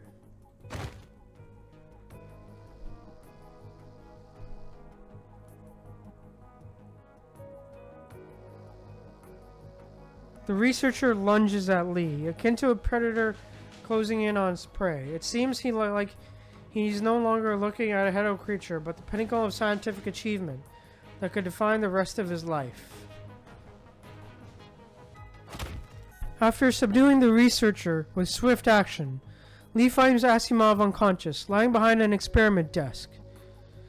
From where he stands, Lee's view of Asimov is limited to his upper body. Likely attacked by the same researcher, he lies motionless in a pool of blood, his face looking pale as paper. Various abrasions can be seen on Asimov's cheeks and arms, but the penetrating gunshot wound near his shoulder blade seems the gravest. The wound has been hastily patched up. Yet the severity of it all still poses a significant threat to Asimov's life. Oh no, bro, please don't kill Asimov, bruh. Please, no! He shot so quickly. Bandage is out. There should still be some disinfectant gel left here. Purple-haired girl swiftly stumbles into the lab, with a pile of medicine in her arms. Rosa? The girl appears to remain unaffected at the moment. She does not scream upon seeing Lee, nor does she exhibit any signs of having attempted to harm Asimov. Lee! Lee. She raises her head, her eyes filled with pure fear and panic. That man shot Mr. Asimov. I couldn't stop him. I found some medicine back there. You've done well. Lacking expertise in offering solace, Lee does his utmost to find comforting words amidst a distressing situation. After providing some basic treatment, he managed to staunch the bleeding from Asimov's wound. However, there is no immediate signs of him regaining consciousness in the near future. So he's asleep, maybe? If I forcibly switch to the new frame without Asimov's authorization, no, that wouldn't work. He needs not only authorization, but also the activation parameter instead of adjustment data. All the data are classified as top secret. Asimov once mentioned to Lee that he never stored the data on paper or any electronic device, relying solely on his own memory for safekeeping. No one would have foreseen that Asimov's discrete habit would become a hindrance one day. Rosa, do you know the new frame's activation parameters and adjustment data? I only took part in the adjustment test. I don't know. Mr. Asimov said that the information was highly confidential. I can only find the backup files of the previous adaptation experiments.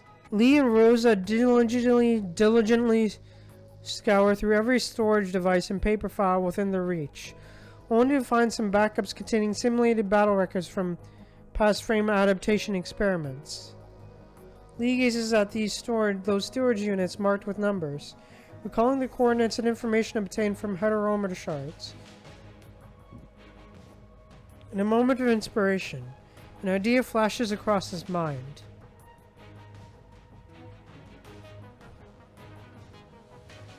The message conveyed through the heterometer shards. The theory holds true that there is a decipherable language existing in the punishing virus. Which means if I'm directly affected by the heterometer shards, I can acquire information from them. If his guess proves true, he will be able to successfully activate the new frame, but if it turns out false, it's too risky. Commander would definitely say so. However, there's no better option left for him. As the turmoil continues outside, Lee's gaze falls on Asimov's feeble presence on the bed. The fragile human body, weakened by the significant blood loss, renders Asimov unable to stay awake. With a timid demeanor, Rosa tries to help him search for further information, but her efforts prove in vain.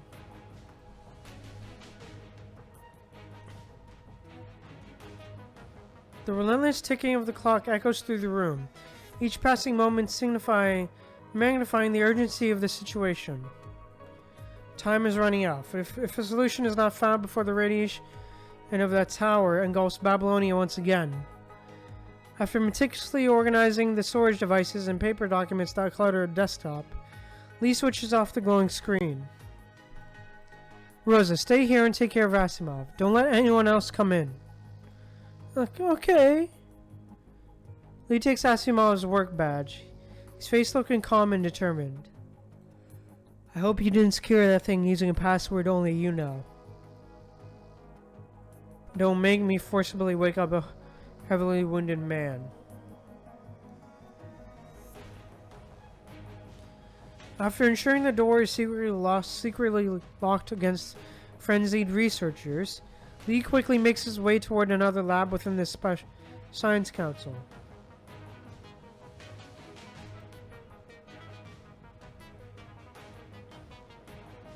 Let's go. As Lee arrives, he finds the heterometer shards stored with a level of convenience rather than the stringent measure taken by Asimov's brain. Utilizing Asimov's key, Lee successfully lifts the last security measure. The heterometer shards are unveiled, protected by a sealed glass shield emanating an ethereal glow. As Lee gazes upon the glowing shards, a frown creases his brow. The solemn silence of the room is punctuated only by the persistent beeping of a monitoring device. Despite having envisioned this very moment of activating the frame countless times, he has to admit that such an extreme approach to acquire the activation parameter and adjustment data is quite risky indeed. However, outside this tightly secured room, Babylonia and Earth are engulfed in unimaginable turmoil. The electromagnetic radiation contaminates all the mind beacons in its path, distorting everything perceived by human senses. Given the capabilities of humans, there are inherent limits to the extent of damage they can inflict. However, when the individuals in positions of tremendous authority descended into chaos and madness, the ensuing calamity can surpass even the dreadful spread of the punishing virus. That message better be true.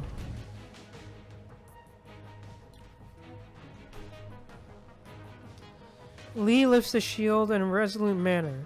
He seizes the heterometer shard and forcibly stabs it into his own chest, before the punishing virus consumes the entire room.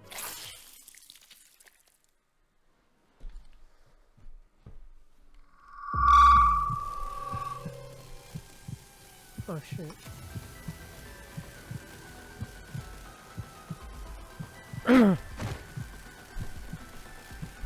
As the heterometer shard makes contact with the artificial skin, a sharp pain erupts along with the wild vibration of the mechanical structure in charge of pumping out the vital fluid. Hey, yo, the song going hard, bro. Yo, Under Dimension going hard. Going off right now. Lee has never experienced such clarity as he senses his heart beating. The intensity of pounding within his chest transports him back to a long time ago, before he became a construct and gave his human heart to Murray. The excruciating pain surges like an immense tsunami that aims to devour the world, relentlessly assaulting his mind. Tides of agony breach the seal on some long-forgotten memories.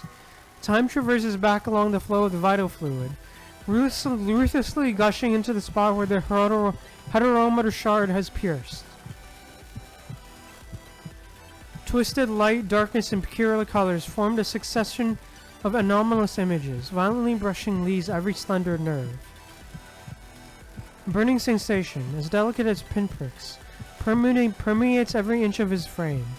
An eerie force devours him, dragging him down into the abyss, blurring his senses. The chilling embrace of nothingness engulfs Lee's mind, while sporadic, unrecognizable murmurs and cries, veiled in piercing pain, flood into his audio module. Stay awake. I can't! Splashes of colors and bizarre images continue to gush out of his mind, converging and forming broken rivers. Yo? The clock abruptly ceases to tick. Then the hands frenziedly reverse their course, and Lee's blurred vision, fragmented images emerge, flickering like a silent mine. Among these fragments, he sees himself walking alone in the new frame. Memories of battle fought alongside Grey Raven and a spiral tower unceasingly stretching toward the heavens, as if a treacherous ladder that defies all attempts to reach its peak. With unwavering determination, Lee fights to maintain his consciousness while searching and capturing every strand of incoherent data and every piece of fragmented information. Found it! Commencing decryption. Activation parameter confirmed. Adjustment data confirmed. Amidst the tumultuous currents of information, Lee's keen perception guides him unerringly towards the specific piece of information he seeks. Dawn gnaws relentlessly at the slight expanse, as his consciousness is persistently corrupted and fragmented. Thorns sprout within the abyss, emerging along his wrists and winding their way in reverse to his mechanical heart.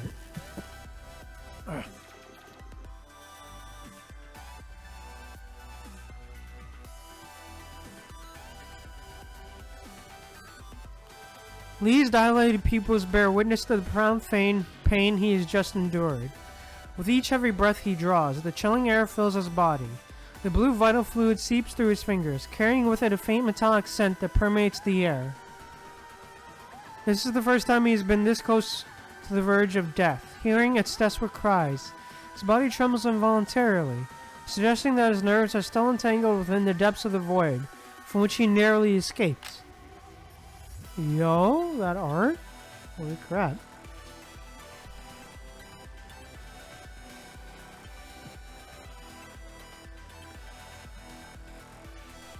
The intense influx of calculations within a brief span of time causes a slight overload in Lee's frame. As he blankly stares at a pale ceiling, a rapid succession of everything he has seen floods in his mind.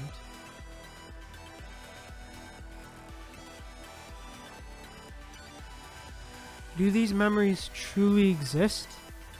The images continue to flash within him, depicting the operation of switching to the new frame and battles fought in the distant past. Yet somehow, a subtle sense of divergence lingers within him, as if these memories differ slightly from the experiences he has undergone. Which of them are his real memories? He closes his eyes, seeking to readjust his visual module. When he opens them once more, the fragmented illusions that haunted his vision have already dissipated. Regardless of the veracity of those memories, he has already attained the most crucial information he urgently sought, even without being able to articulate the specifics. He has successfully deciphered the key information relevant to the new frame of what he captured. The activation parameter, the adjustment data, and even something extra. New information is conveyed through the vague message, overlapping with his initial plan. Activate the new frame known as Hyperreal and enter the tower. The gift of the future? Lee moves his wrists, relieving the tension. His frown fades slightly, finding a momentary sense of ease. The problem is no longer a problem once the solution is found. Next, he only needs to. With unyielding determination, Lee sprints toward the classified laboratory of the Science Council. Let's go! Alright, gameplay chapter. Cool. Classified laboratory, Science Council. The once bustling area, always filled with blinking instruments and fast-walking researchers, now lies in ruin. The remnants of broken vessels and shattered equipment litter the floor, bearing witness to the violence that has befallen this place. Fortunately, the frame compartment remains unscathed, protected by bulletproof glass from those frenzied researchers, offering a glimmer of hope amidst the chaos. Lee swiftly locates the pod, encircled by a radiant red band, and promptly enters. Settling inside with deftness, he grasps a cable and inserts it into the port on his neck. He will unravel any thorny dilemma, just as the countless times he's done before. Commencing frame research authorization. Please enter the activation parameter. Authorization successful. Starting consciousness transfer. Please refrain from interrupting the connection during consciousness transfer. Consciousness transfer completed.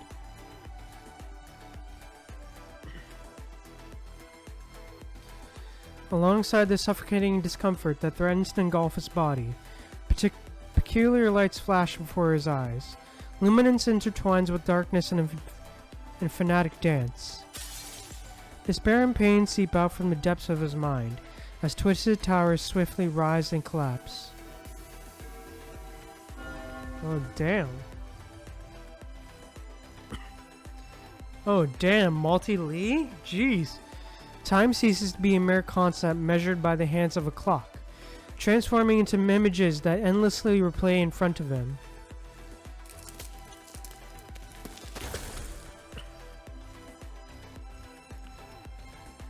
Hey, yo, this looks crazy, dude. Presentation on this looks insane.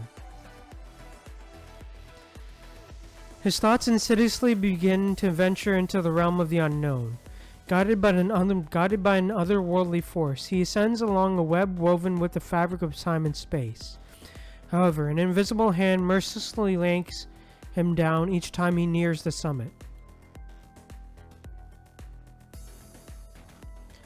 At the pinnacle of the web stands a towering gate, reaching towards the heavens with an imposing presence. Once again, allured by the radiant light that seeps from behind it, he embarks on yet another desperate climb.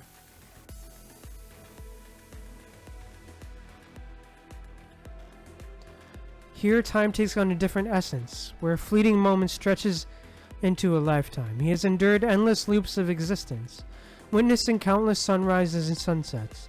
He finds himself trapped in this rift of the world, akin to a helpless insect ensnared within a prison of amber. Yo, this is going crazy.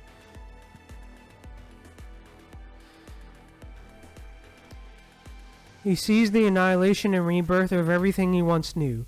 Shattered memories flicker before him like a vast fast-forward movie. He attempts to recognize them, yet his vision blurs. Ugh. Warning. Activation of unauthorized frame detected. Warning. Activation of unauthorized frame detected. Despite his forcible switch to a new specialized frame, he's unable to achieve full mastery over it. It is undeniably a formidable weapon, but the combat abilities remain tightly restricted until he successfully adapts to its intricacies. Nevertheless, there is no time to squander. Execute access control override. Warning. Activation of unauthorized frame detected. Warning. Activation of unauthorized frame detected. The mechanical voice retains its usual coldness as Lee musters all his strength to rise, has every ounce of energy dedicated to appeasing the storm raging within his mind. He's nothing more than a pile of scraps without the combat abilities activated. At this moment, only one person can help him. He turns on the screen and sends a communication request to the name listed at the very top of his contacts.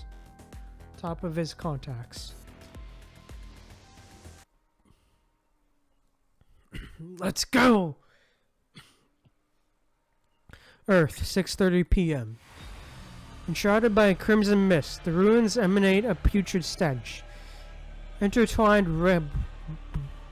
Blood-red vines grow from the bottom and extend with an unyielding momentum, as if striving to breach the heavens.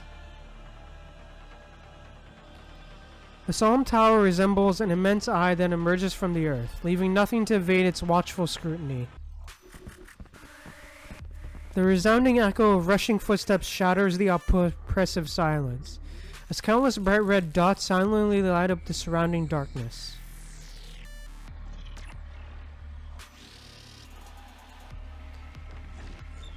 The punishing virus concentration in the air ahead is still increasing. The number of hetero creatures also keep rising. From a close angle, the tension emitted by the spiral tower becomes even more suffocating. Every aspect of it can effortlessly invoke fear within one's heart.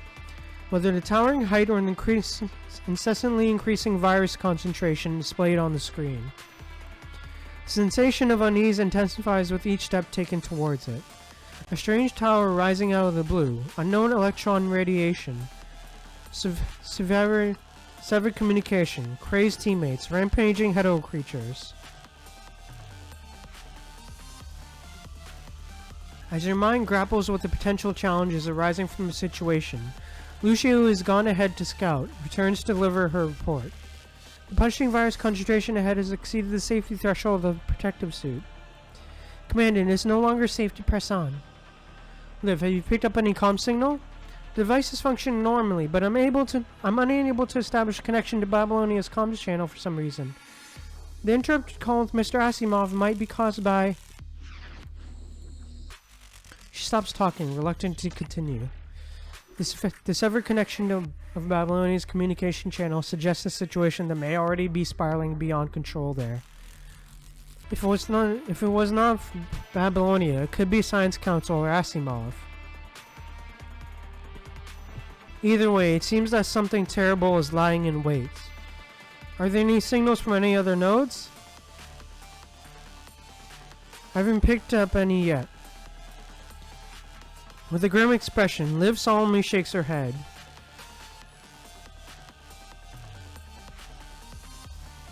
Maybe they've lost their means of communication, or they're simply too preoccupied with hetero creatures to send out a signal. After all, facing enemies in such overwhelming numbers. As you approach the coordinates of the tower, a relentless onslaught of hetero creatures surges forth. Their numbers appear inexhaustible. No matter how many Lucian and Liv take down, more consistently show up as if spawned from an unending wellspring. The challenge posed by the overwhelming numbers of hetero creatures proves to be a strain, even for the skilled Grey Raven, let alone other squads. Let's halt here and concentrate on eliminating the enemy nearby the hetero creatures for now. We will find a way. The words are spoken not only for Lucian and Liv, but also for yourself. The faith of mankind has sparked innumerable remarkable achievements, triumphing over countless impossibilities. It is proved that the unknown harbors not only danger but also hope. Suddenly, a jarring noise erupts from the communication device Liv has been adjusting, shattering the momentary silence. Was that a new message? No, just some static noise. Disappointment can be easily spotted in Liv's face. Right afterward, a faint notification sound emanates from your bag. Commandant! Lee? After a flustered search, you discover a peculiar communication device tucked away in the depths of your bag. The small machine displays a blinking green dot of light, indicating an ongoing call. Lee unexpectedly handed you this device one day, and you perceived it as a last resort that would never be necessary. Fortunately, you always remember to bring it with you. Commandant, I need your help. This is the new frame? Through the unstable connection, Lee appears before your eyes though in a new frame that is utterly unfamiliar to your eyes. This is the first time he has met the others in this specialized frame. Yet no one expected to be under such circumstances. Meanwhile, the hoarse roars of the hetero creatures echo from a distance. As crimson mist lingers around the ruins, on the other end of the call, Lee is wearing a frown on his face, looking grim. Yes, things are not going well here. Babylonia is in a dire spot. The electromagnetic radiation has caused mental disorders in a large number of humans. Even Asimov was attacked and heavily injured. According to the Science Council's prediction, the next wave of radiation is expected to strike soon. Through unconventional means, I have managed to obtain certain information and switch to this new frame ahead of schedule. However, as Asimov is currently in a coma, I need your authorization to obtain full access to it. Despite Lee's attempt to present it as a simple matter, his pale face cannot conceal the inherent peril of his so-called unconventional means. Are you thinking about... I request full access to this frame, including its offensive functions. Lee hesitates, lowering his gaze, but eventually continues to explain after a brief pause. The crucial and initial step required to resolve everything is entering that tower. But no one can ever get close to it. I can. I've sent you every report regarding the adaptation experiments on this frame. I'm sure you can tell from the data that out of all the frames in Babylonia, only this specialized one exhibits complete immunity to the punishing virus. Which means only this specialized frame is able to enter that tower. It's too risky, man. We've seen worse. Trust me, Commandant. This is our one and only option. Also, Lee appears slightly restless, pausing for a moment before talking again. Do you remember the only message that Asimov deciphered from those heteromer shards? You mean, This is the gift of the future. Asimov and I found more information from those shards. Everyone falls into silence, only hoarse static noise from the communication echoing in the air. Lee consciously adopts a relaxed tone, attempting to ease the tension. Even disregarding the message, this frame remains the best option we have now, due to its complete immunity against the punching virus. I'm a member of Grey Raven, the best squad in Babylonia, more experienced in battle than many others. With my abilities and experience, I can ensure... Lee. It's rare to see Lee being this verbose. After you interrupt him, a barely perceptible sigh travels through the communication channel, from Babylonia to your ears. I understand what you're going to say, Commandant. On the other end of the call, a fleeting smile graces Lee's face. As quickly as a butterfly flutters its broken wings amidst a rain shower. This is the sole solution I concluded from deduction, taking both a frame's capability and the selection of the executor into consideration. You two are aware of that, aren't you? Lee is right. The answer has been presented together with the question from the very beginning. Lee switches to the new frame, heads to the tower, and settles the situation. Nevertheless, the lingering doubt within you and the haunting fear of the past continue to hinder you from embracing this answer. I know what you're thinking. With a static noise buzzing in the background, his familiar steady voice resonates through the device. The unknown isn't always unsolvable. Sometimes true hope can be found in the unknown. I know you will always choose to stand by my side, and that's exactly why I'm bound to succeed. Now it's my time to make a choice. His gaze remains firm. You find no trace of regret or doubt in his eyes, only determination and courage that are always there. I'll do as you request, but with one condition. You must ensure our remote connection stays intact. I need to keep track of your state all the time. I cannot agree with that. It's too dangerous. My mind in this frame is highly unstable. If any emergency occurs, I won't be able to guarantee. No matter what the danger lies ahead, we face it together. Lee's hesitation unmistakably reveals the uncertainty regarding the frame, which is precisely why you cannot allow him to venture into danger alone. The crimson sky and the white figure flash again before your eyes, evoking blunt pain within your heart. Liv notices your unusual demeanor and immediately turns her gaze towards you with concern. Fortunately, the current situation seems not as bad as that time. I'm not going to let that happen again. You look firmly into Lee's eyes, displaying no intention of making compromises. Fine. I accept your condition. Upon hearing the desired answer, you proceed to turn on your terminal. However, to your dismay, the command system fails to respond. According to the emergency protocol during wartime, commandants are granted primary decision-making authority. You activate the backup interface and select the access level. Grant full access. As you tap the screen, the process feels longer than ever. You know that Lee is fully prepared, but this sense of unease still lingers within your heart. A strange electromagnetic radiation, the unknown tower, and the disordered mind beacons all have merged into a chaotic tapestry, entwining within your mind. Come back to us safe. I will. Amidst the buzzing static noise, he casts one final gaze towards you from Babylonia before abruptly cutting off the connection. The ruins recede into an eerie silence, only the hetero creatures roaring hoarsely from a distance.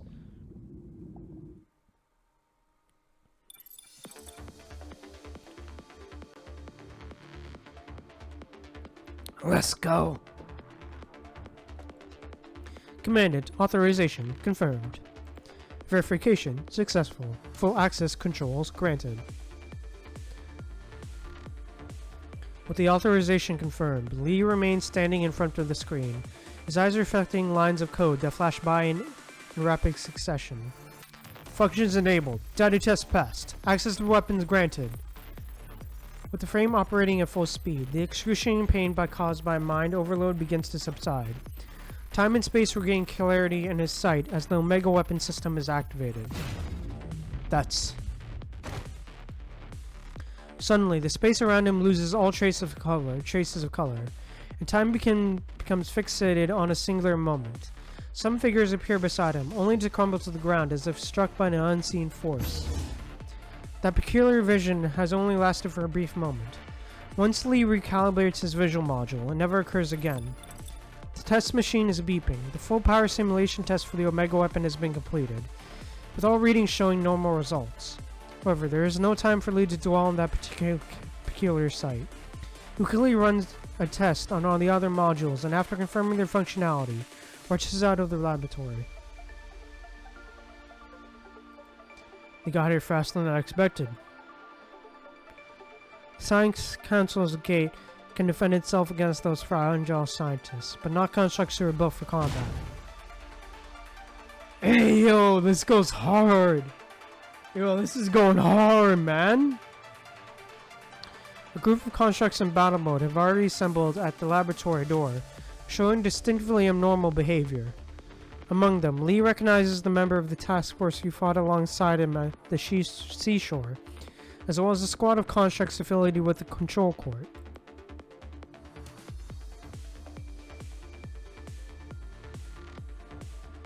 The defector is here! He took away the new frame from the Science Council without authorization! Is he planning to join the Ascendants with our latest frame? We can't allow him to leave here! You damn defector! The enemy of mankind. Hey yo, let's go! A construct holds up his gun and rushes towards Lee desperately. However, Lee swiftly dodges the attack and knocks the gun out of his clenched hand with his weapon in a breeze. No one stands a chance against Lee in this specialized frame with his combat functions fully activated. Soon all of the constructs obstructing his path are immobilized by Lee's swift strikes, collapsing to the ground. There's no sign of punishing virus infection. Could it be that the mind beacons of commandants are corrupted, affecting constructs through their mind?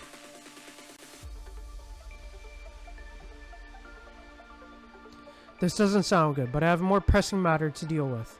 I'm sorry.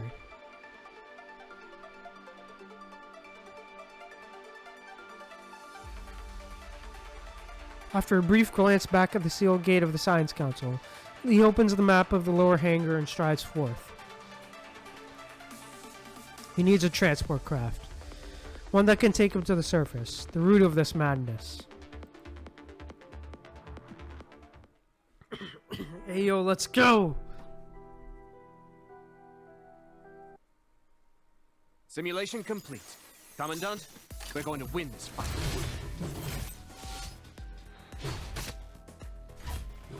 So defeat back in our guards. Okay, cool. Nothing serious. Focus. No way out.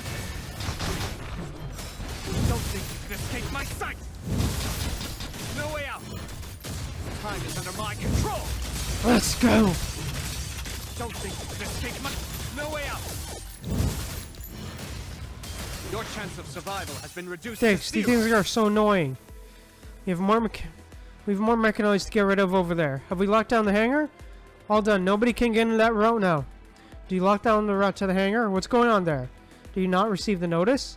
HQ has ordered us to lock down all places like the army and hangar.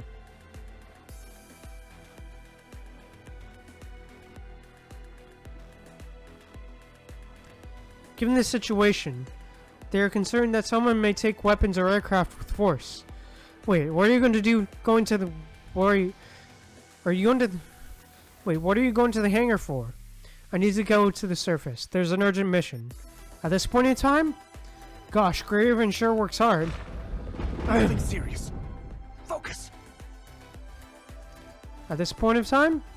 Graven, hey, anything wrong? Are you right? Watch out! Damn it! How could you let this thing out? Stay your guard, I'm coming! Cease your existence. At the end of time. Cease your existence! Oh god, right. No way out. Time is under my control.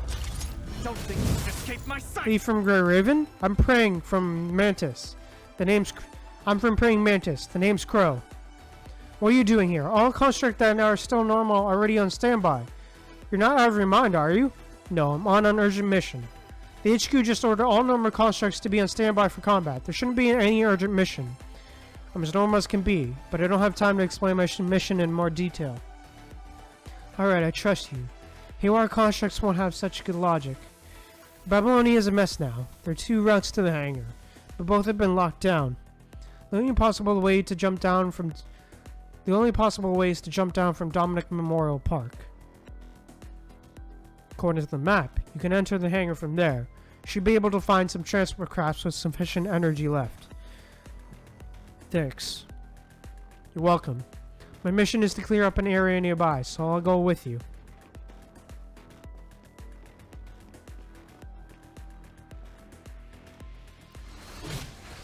This place is too. The emergency mode can be activated by simply pressing a button. One affected person is more than enough to let these things out. I wonder how much they need to spend on rebuilding after this mess. Time's running out. Let's keep going.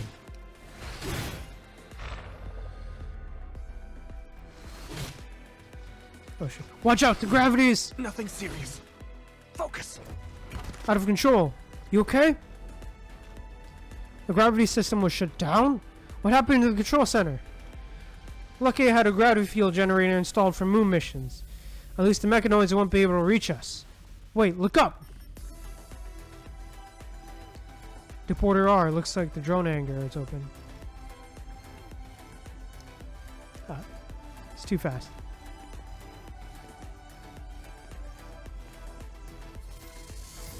Nothing serious. Focus.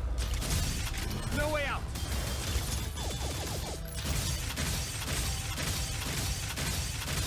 Your chance of survival has been reduced Okay, to I 0. don't fucking know. Okay. No way out. Nothing serious. Focus.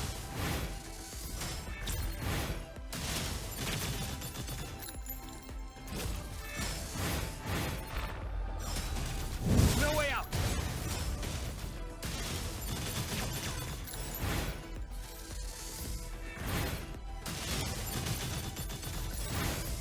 Nothing serious. Focus. Time is under my control. Let's go!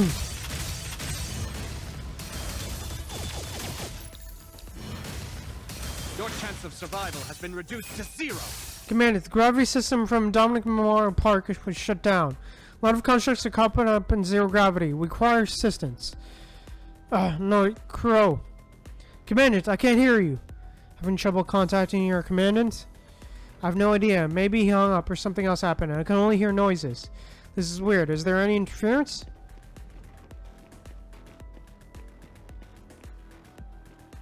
Conscious here are also contaminated by mine beacon. Are you alright? Lack of hibernation, I guess. The mission takes priority. Let's keep moving. Nothing serious. Focus. Let's go. No way out. Time is under my control. Let's go.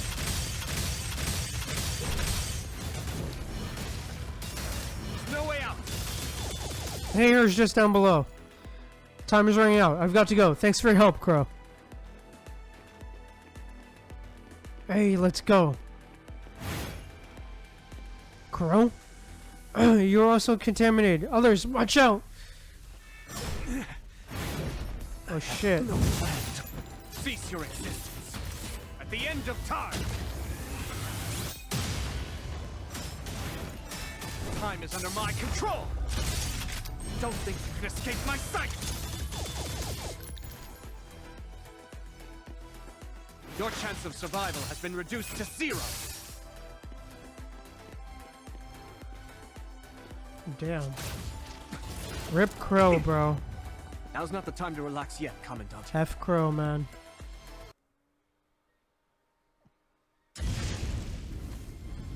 Amidst the roar of the bell-shaped nozzle, the transport craft performs a perfect glide and leaps right into the starry sky.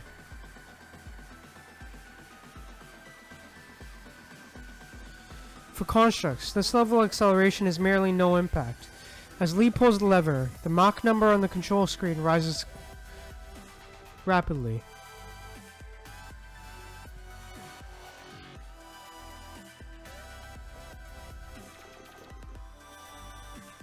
The view of the Crimson Spiral Tower grows increasingly distant on the screen.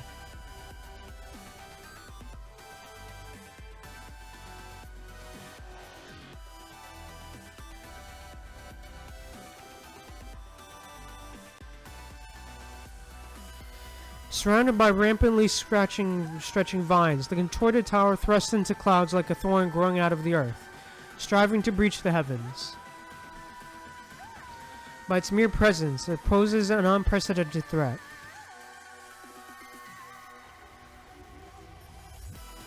A prickling pain emanates from his deep mind, as if something shatters there.